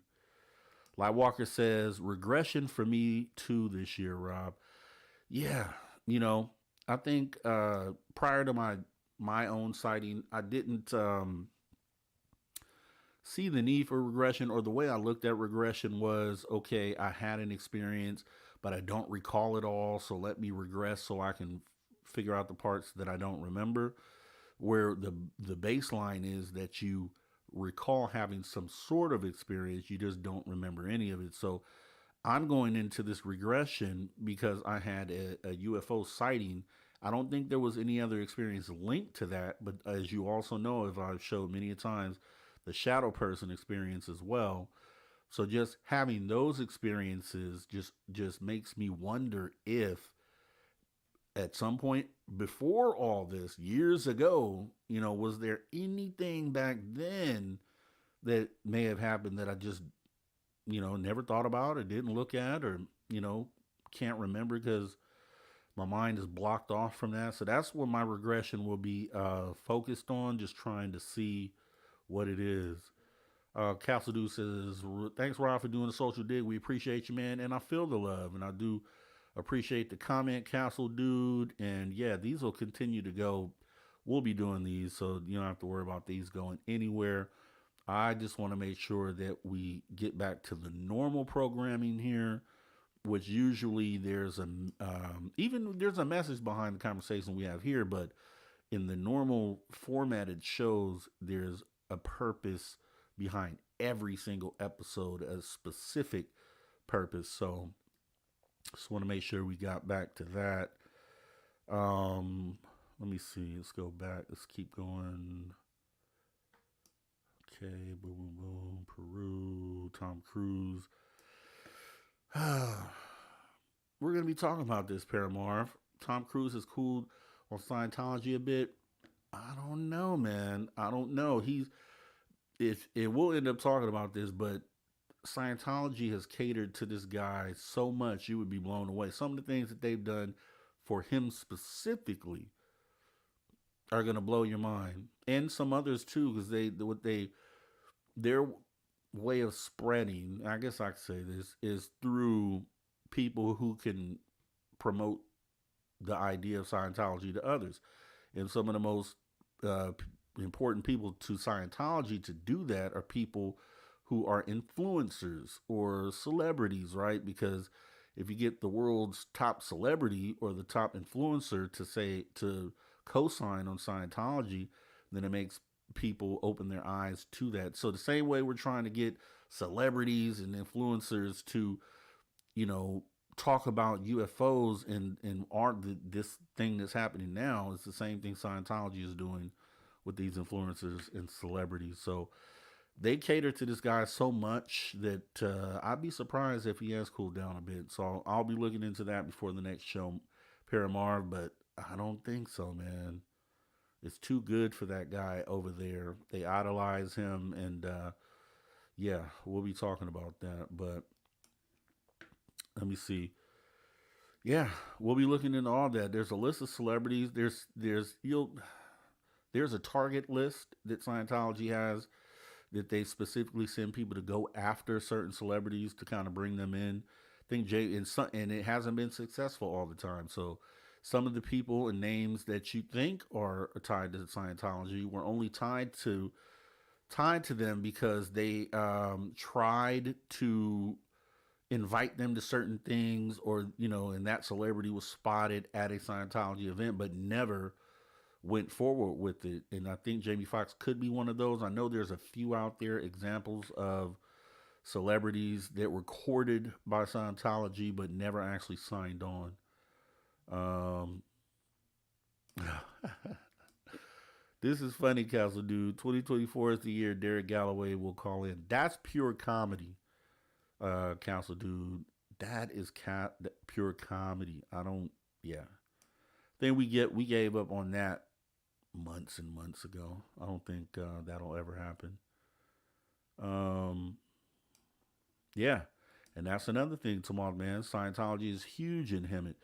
Yeah, and it's huge, and they want it to be huge, and that's the other thing. And they target area. Well, just like with any business or anything you're trying to grow, they target and try to market to areas that don't have they don't have a foothold in, right? And so that's some of the strategy that they use by picking certain celebrities, because this celebrity might be an ambassador to a particular country that they don't have a foothold in, and they'll solely go after that person to get the foothold in that country. It's crazy.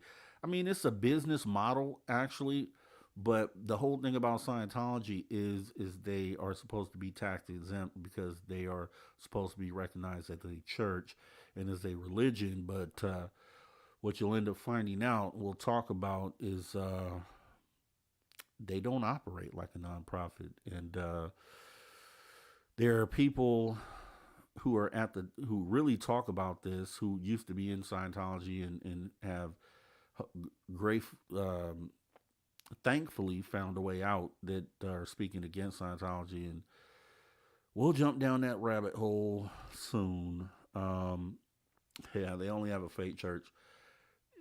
Yeah, it's smoke and mirrors, guys. It's smoke and mirrors. Um, and I must have missed your other comment. Yeah, yeah, yeah. No, no, and you could be totally right, Paramore. Forever, whatever that's worth, social dick. Yeah, you could be right. He could have definitely cooled down on Scientology and is kind of trying to distance himself away from it, and he could be, and he'd be smart to do so, because, as the thumbnail says, it is the cult of Scientology, which means if you're in it, you're in a cult, whether you understand it or not. Um, but we will be going into that. That is for sure a for sure thing that we're gonna do. Let's see. All right, so let me go ahead and let's see. We had another one. So Corbell. So Tim Altman, he said, talk about cowbell. So I could, here's what I'll do. I'll say what I think about Corbell, because I can say that without any prompting needed for that. Um, Jeremy Corbell. So I know Dave talked about Corbell the other day, him and Courtney, and my views on Corbell is the same views I have with anyone else who has done something for ufology.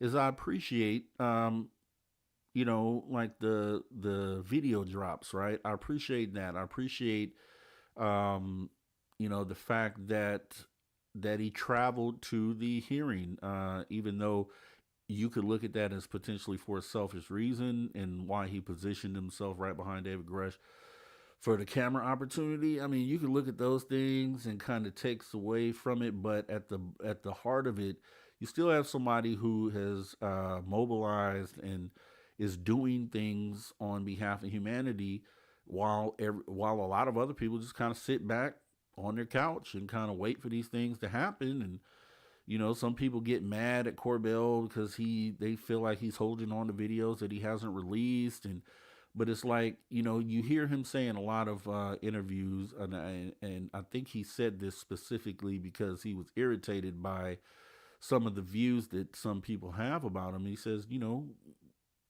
this is what I'm doing. What are you doing?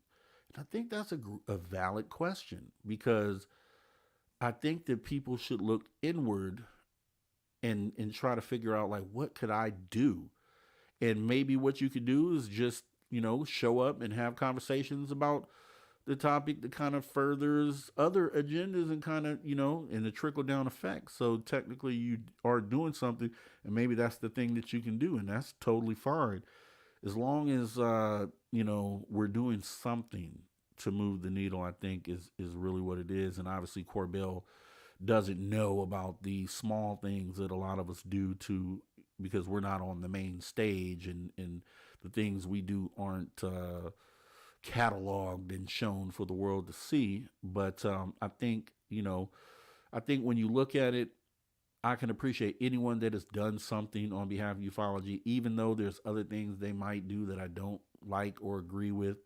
I can say that I at least appreciate that part of it. Now, the thing that kind of bugs me a little bit about Corbell, and maybe he doesn't realize he's doing this, but I think he probably does, is when he gets interviewed or some information comes out. So a video comes out that he had a hand in leaking, or then you have a David Grush who has come forward last year with one of the biggest moments in ufology by stating the things he stated, and then again in front of Congress. The thing I don't like, it just kind of makes me feel a little is how he takes credit for everything.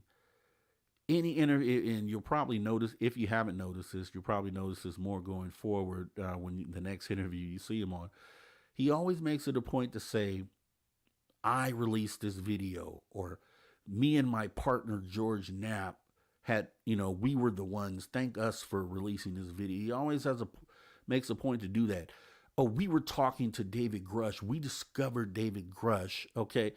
Now it may be the case, and we didn't know that because we were introduced to David Grush through a Ross Coulthard interview.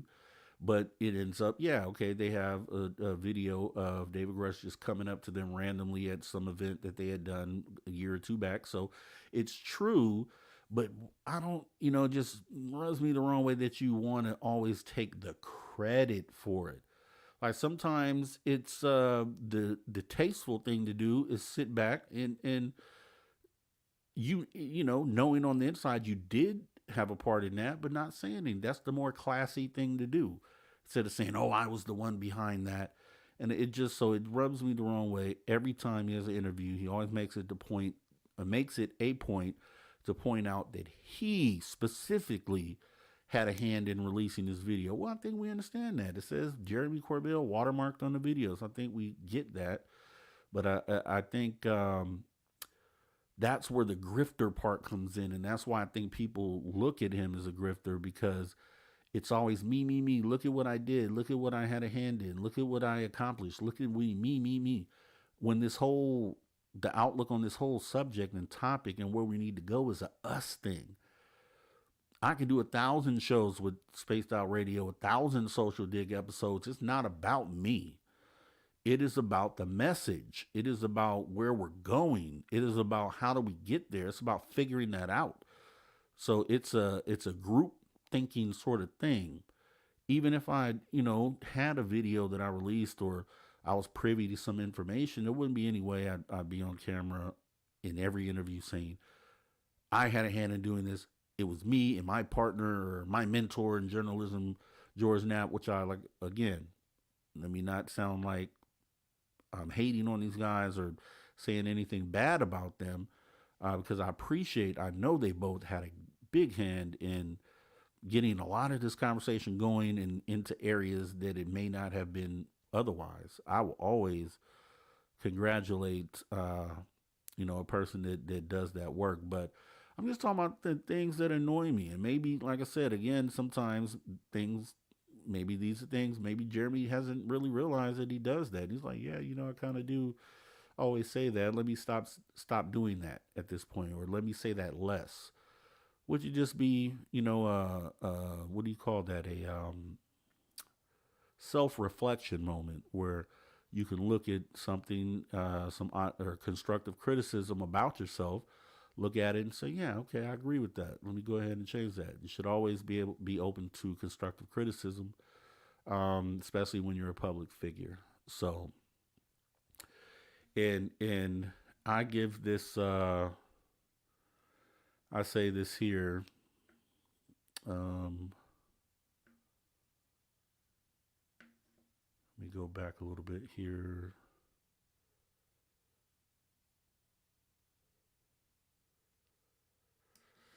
Yeah, I agree with you, Lightwalkers. Jeremy was on some smaller podcasts lately and was much more quiet. I think he has a ADHD, OCD issue, but he's a pioneer and he's great at what he does. When he links with Nap, it's even better. Yeah, I agree. I want him to keep crushing it, man. I know he has stuff, and I know he's playing chess with these videos, and I appreciate that because we don't have any of the data to play chess with the powers that be, and so I appreciate him doing that on behalf of us. And yeah, yeah, definitely. Let me see. Yeah, yeah, give him propers and also call it the BS. I think that's what you have to do here, and that's one of the biggest things here, right? Because one of my friends in this industry, in this I'll call it an industry of ufology, is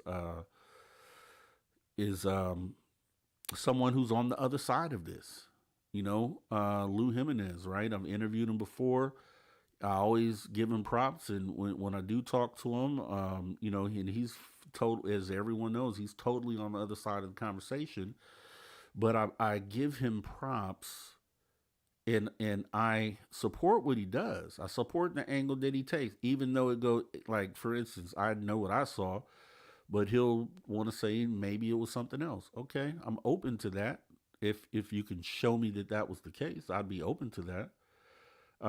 But at the same time, and I think I missed. Okay, I think we got somebody coming in the back here, but let me see who we got.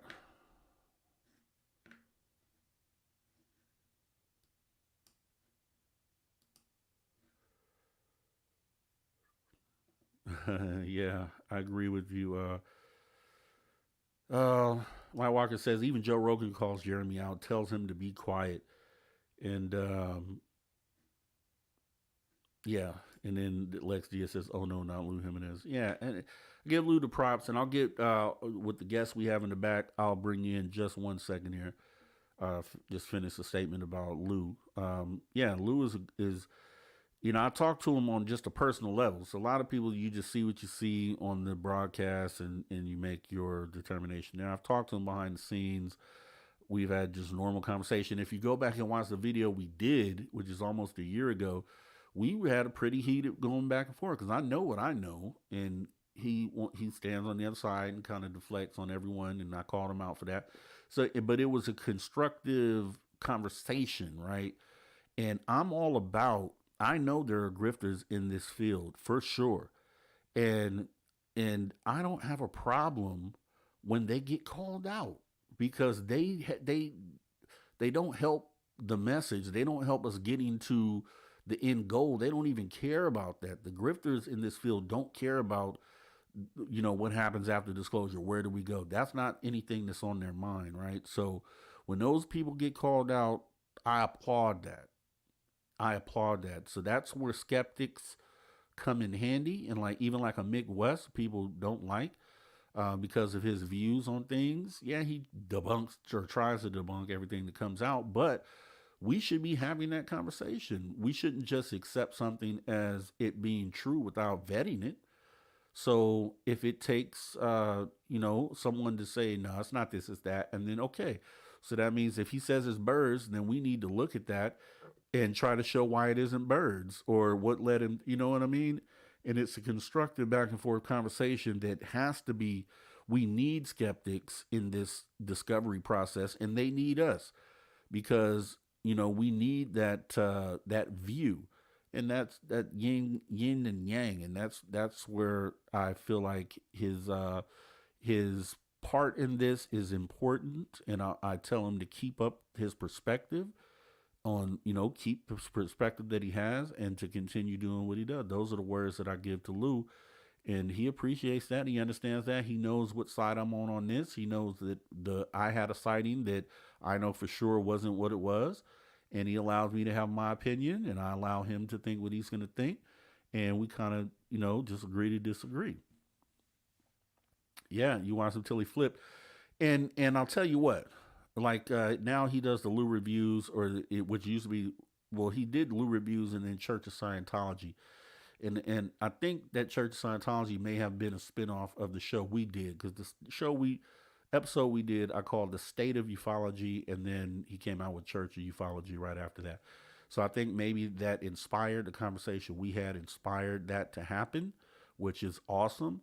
But if you watch it, if you watch him now in some of the stuff, he still has the opposite perspective, but he's more in the open-minded lane. He's kind of moving more that way, and that's the part that I appreciate. Be a skeptic, just be open-minded. You could be a believer, just still be open-minded. So if there's something that's BS in front of you, you can get that off of your plate. All right. So with that being said, I'll go ahead and bring on our guest. Okay, it says that they're so guest. If you can hear me, your mic and cam is not activated, so it won't allow me to add you. I'll keep an eye on you to see if you add yourself, so I can bring you up. But right now, it won't let me bring you up, guest. Just so you know. Yeah. Well, I mean, you gotta understand, Lex. Okay, maybe we got it now. Lou Jimenez seems hurt or angry. Maybe he. I'll tell you what. And let me bring on our guest first. All right, our guest, welcome to the show, Lead the B, Major Lead. Thank you for coming in. And I'm just going to say this real quick here, Lee. Lex Diaz comment, Lou Jimenez seems hurt or angry, maybe. I will say that's a great observation. And here's what I'll say about that. My view on that, as you would see in the episode that I did with him a year ago, if you go back and watch it, I think he was targeted. If you go back to then, right when that happened, in that time frame, there was a lot of things that were happening in ufology that turned a lot of people against each other. So, and if you remember, I interviewed Rick Doty and asked him if he looked around in the current climate that we're in this current day of ufology, did he see anything looking through those disinformation lenses that he has, if he could see evidence of that happening today? He said yes. We know specifically that those people were, that disinformation happens in this field. We know that that they always keep an eye on what's happening here in ufology, and that's just the way that it's been. So yeah, no, Van Gogh, Doty, we've been talking, and waiting for him to select a date to come back. So yeah, me and Doty are in contact. But yeah, so yeah, so I think ufology was targeted. Period. If you look back, if you were there back then, Lou Jimenez wasn't the only one affected. There was a campaign to which we found out. I won't say any names, but there was a person in ufology who had a hit list on people that they wanted to discredit or defame that were hosts of shows, and it was a list that probably had probably 5 names on it or more. I think maybe a little bit more. And if you look around ufology, how many shows are there really on this topic that be notable? Not very many. So Dave Scott could have been on that list. We don't know. We know Lou was. We know Lou was attacked by these people, and kind of, when you're a disinformation agent, you have the ability to mess with someone's psyche, right? And I think that that's exactly what you observed happen. I told Lou that on the interview. I said, I think you were targeted. I think they went after you, and this is the effect of, these people who do this for a living, who mess with people's minds for a living, and they found a way to affect you and to get you into that mindset. And I still believe that. But let me go ahead and bring our guest back in. I think we had an issue here. All right, Major League, Lead the B. How are you, sir? Good morning, Rob. Can you hear me okay? I could definitely hear you okay. How are you, and what do you have going on? Yeah, well, I just thought I'd check in. I've actually been asleep for the last couple of hours. I've just woke up. It's 9 a.m. here in the UK, but I have this strange, I won't call it ability. I was actually listening to your show when I fell asleep, Hmm. but I have this strange ability. I think I might have told you before, where I can actually hear your show or whatever I'm listening to while I'm dreaming. Um, Nice. okay, so it can get kind of weird. It usually takes the form of if you can imagine, like a 1950s radio, Hmm. and that will be in my dreamscape, and I can hear your voice and what you're talking about I like that. I like that. while I'm dreaming, and it can take the dreams off in some kind of crazy conjectures. And I was listening to Alien Scientist last night. He had several panelists on talking about various possibilities for UAP propulsion and things like that. And that was a bit of a crazy dream. And but the dream I had while I was listening to was quite melodic, nothing major. Um, I have a recurring dream. I have two little dogs, two little Jack Russells, and I kind of have recurring dreams where I lose sight of them and I start panicking. Um, so that was part of the dream I just had while I was listening to your show. But yeah, I don't know. You know, they talk about people learning foreign languages and things like that while they're asleep.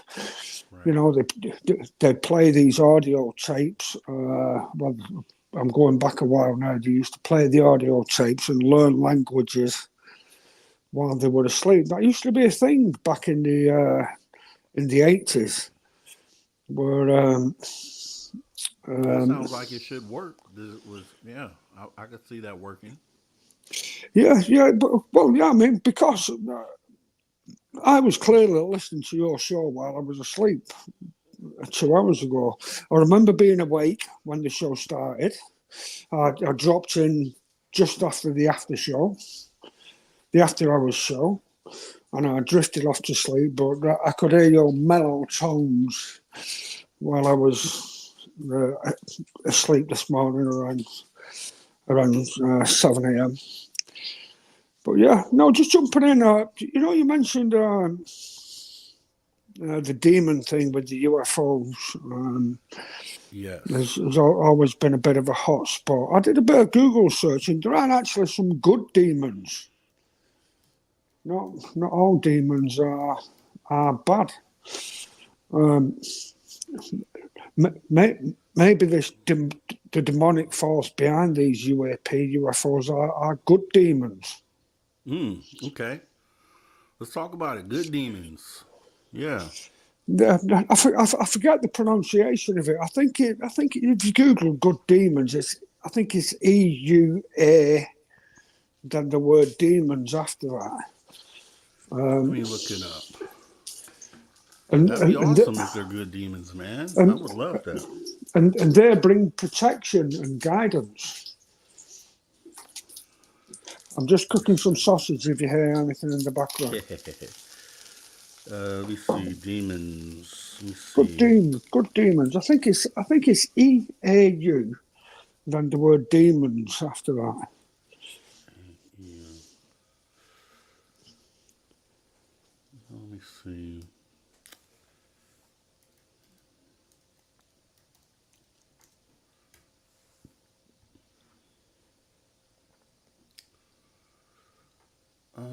Okay, let me just I just did a search on, let me see if I can I, share I, this here. yeah, I think I googled are there any good demons, and that came up. I don't know, but I wonder if I mean, let's just throw this log on the fire. If these are demonic a demonic presence and they are good humans and they're offering guidance and protection, could it be that the government wants to shield us from that? um, from actual, you know, true guidance and protection and um, an ethical way of life. Because clearly, I mean, the societies we live in now are not ethical and are not focused on the well-being of its citizens. You know, and I think I think at the moment we're all just Yeah. we're just workhorses Yeah, at the yeah, yeah. moment. Here's what I think about that. What I think about that is it, when I think about the government wanting to get in the way of a message that the ETs want to get to us as a whole, I think they don't have I just on the surface, I think the government doesn't have the ability to. I think the ETs can interface with us directly if they want to. So I don't think it's like a secret of enlightenment that they are holding back specifically, because I think with C5 and then just abductions and direct contact, that they, if they wanted to deliver the message, they could do it that way. Mm. So I think there's something. I think it's something bigger. I think it's just. It's potentially something that they've learned, and that's why I'm leaning so hard or curious about why all of a sudden it's turning into a spiritual thing, because I think it's Mm. just more about what they've learned about why they are here, that wouldn't probably be good for us to know or for us to hear. So, but even with that being said, the thing is that if they can't protect us, you can't protect us. So, not telling us, your thesis or your theory on what you've learned about why they're here just doesn't help anyone but them, because you can't whatever their agenda is, you can't stop them from doing it. And I think, I mean, there's 9 billion people officially on the planet. I think there's probably closer to 10. Hmm. Um, and, you know, the majority of us are breathing and waking up in the morning and eating breakfast and going to work or in retirement. A vast amount of people are waking up to the morning in bomb shelters and not eating that day. Um, so, um, for the majority of people, life goes on. Um, so I don't think there is that kind of threat spiritually. And when you start talking about spiritually and religion and beliefs throughout all the faiths, um, I, you know, that's a bit of a grey area for me because I'm not religious and I don't feel I'm spiritual. But maybe I am. Maybe we are all immensely spiritual, but it's been suppressed um, by whatever means over the years, the decades, the centuries. But I don't think the UAP presence um, at the moment poses a threat. I think the biggest threat is the people who are trying to suppress the evidence. What do you think?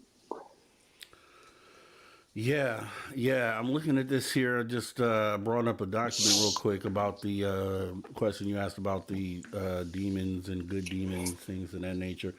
So let me bring that up real quick here. It's what I mean. I don't want to read demons. Okay, just want to make sure it's not too long here.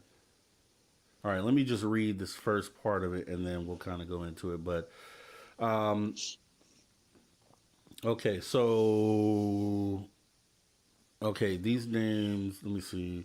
Instead of defining, okay, let me start from the beginning. According to ancient Egyptian belief, the created world was populated by humans, spirits of deceased humans, deities, and a host of supernatural beings whose identities were never precisely defined. The Egyptian language refers to the first three categories as respectively RMT, AX, or MWT, and NTR, but lacks a proper term for the fourth class. Egyptians nonetheless recognize the existence of these beings, and we are therefore justified in studying them as an ontological category. And this is something that was put out by UCLA Encyclopedia of Egyptology. So they say instead of defining demons as a uniform group, the Egyptians gave specific names and occasionally physical attributes to its individual classes and members. These names and associated iconography do not so much characterize what these demons are as identify what they do. From the perspective of humans, their behavior can be benevolent and malevolent. Two main classes of demons can be recognized, and then they have wanderers and guardians. So, wandering demons travel between this world and the beyond, acting as emissaries for deities or on their own accord. They can Yeah. bring diseases, nightly terrors, and misfortune, and are therefore basically malevolent. Guardian demons are tied to a specific locality, either in the beyond or on Earth, and protect their locality from intrusion and pollution. As such, their function is rather benevolent. In the That's right. late Yeah. uh, the Ptolemaic and Roman periods, they became regarded as deities in their own right and received cult. Yeah, and you were saying, go ahead. Yeah, yeah, no, yeah. I think I read something quite similar. There are really good demons, and I think the general perception of a demon is something coming through the gates of hell and tearing your face off or whatever. But that's not the case.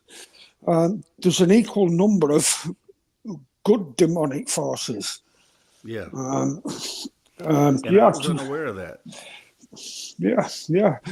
Well, that's why I thought I'd call in. I don't know why. I think I might have been triggered while I was listening to a show while I was asleep.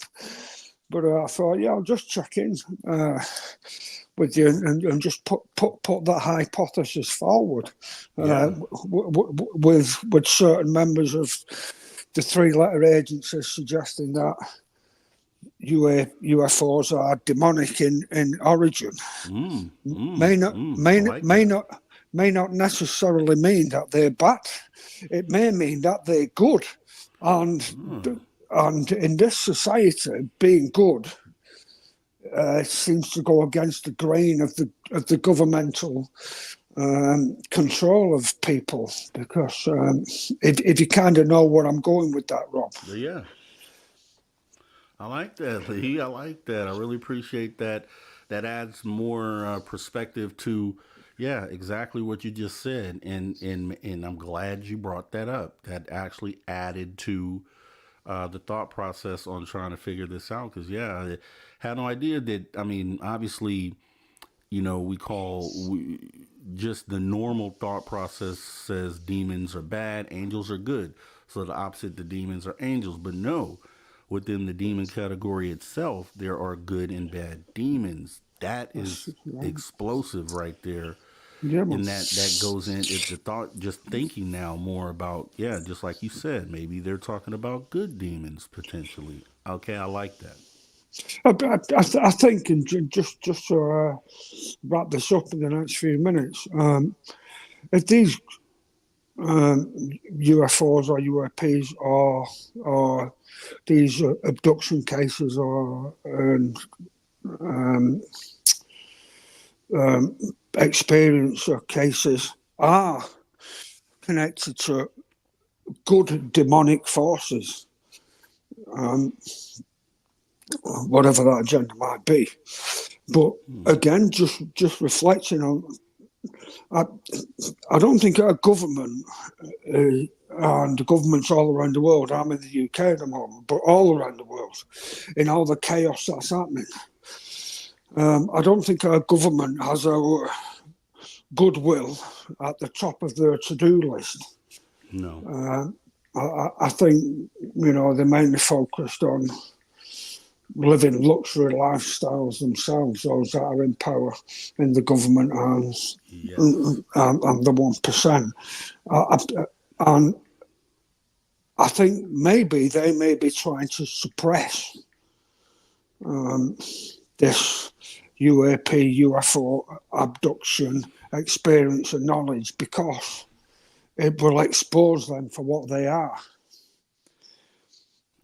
I can agree with that. I can definitely agree with that. I mean, there's no doubt that they're here to suppress the ascension of humanity because once they allow that to happen, there's no way, they say putting the toothpaste back in the tube, there's no way for them as the powers that be to be able to put that toothpaste back in the tube and get everyone back under a control like they currently have now. So they know that this moment right here is so important for them to make sure it doesn't come to fruition in order to keep things status quo. But unfortunately for them, and that's why I talk about okay, they should be able to look at this and try to figure out how to come, to the other side of the conversation without, Yeah, yeah, yeah, yeah, yeah. without looking as bad as they look currently.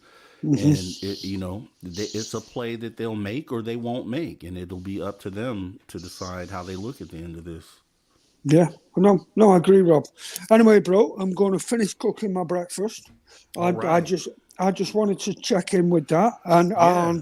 and also glad to have you back on the social dig.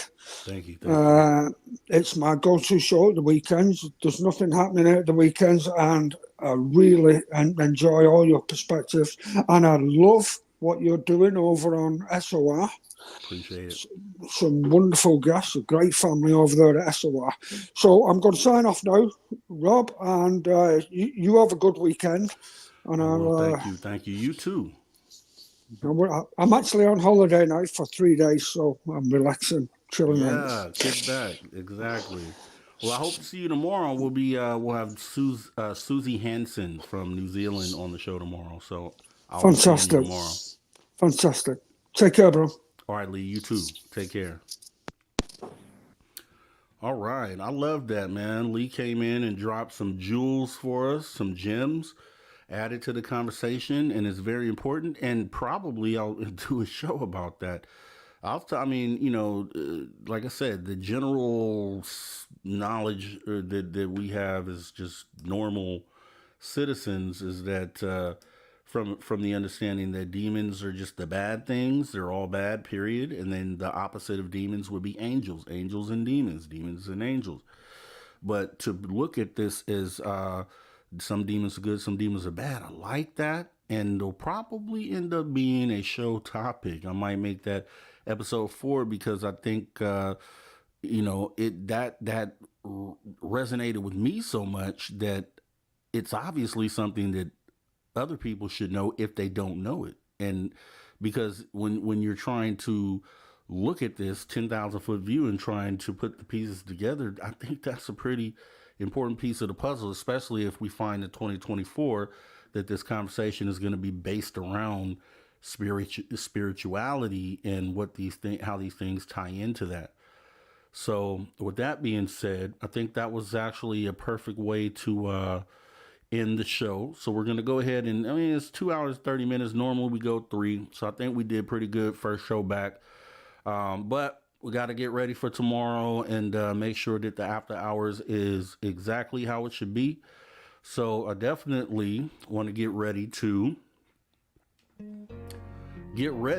wrap this thing up. Let me come back on camera. Thanks, everybody, for coming back to the Social Dig and making this what it's supposed to be, a soundboard, a place for us to come together and have these conversations and to have people chime in the same way Lead the Bee, Major League just had done right now.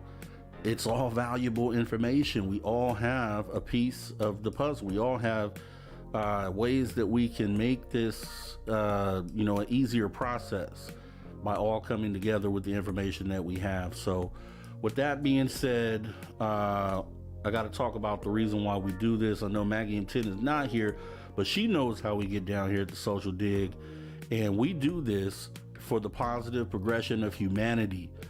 It is so important that this be the case. It is so important that the motives and the reason why we do things are directed by, you know, the want for humanity to be better, and for, because I think when you do that, then the message comes across the way that it should, right? So we care about each and every one of you guys out there, every human being on this planet, right? So this is why we do it. Hopefully we get more people here once we get this thing going again. You know, I know it's been off for a few weeks, so some people may not know that we're back on. So with that being said, if you're just listening in the background, let's go ahead and hit the notification bell, because we want to get this thing going. Make sure to share this on your social media, or at least talk about it with some of your friends on social media. Say, hey, there's a place where, you know, we can go, and it's all about humanity and getting humanity to move forward, and kind of just do that. And let's bring some new people into the conversation. And then we can also bring those people over to Spaced Out Radio and have other conversations there. It's all for the benefit of our descendants. Make sure that you have done something in, you know, getting us to the path. At the end of your life, when we look back on this moment and how important it was to where we're going, you're going to be proud of what you did, or the part that you played, or the person you told, the person you brought in. You're going to be proud of all that. And, you know, I'm definitely one that doesn't ever want to look back and regret anything that I've ever done in life, right? So we can only do the best that we can do. And like I said, I just love being around you guys. Like I said, notification bell is important because we're going back to regular Social Dig programming with the regular shows that happened way earlier in the day. So in order to kind of get a fix on that, just make sure that you guys are aware. I definitely want to thank everybody for coming in. I can't go back through all the names right now, but I will say you guys are appreciated. You guys are part of this humanity family, and we do it for you. This is the main reason why this thing exists here. So with that being said, definitely want to thank you guys for coming back. Social Dig is back in 2024. We're going stronger. We're going to raise the bar. You guys have a great rest of your night. See you at After Hours Susie Hansen tomorrow or later tonight. You guys all take care. See you later.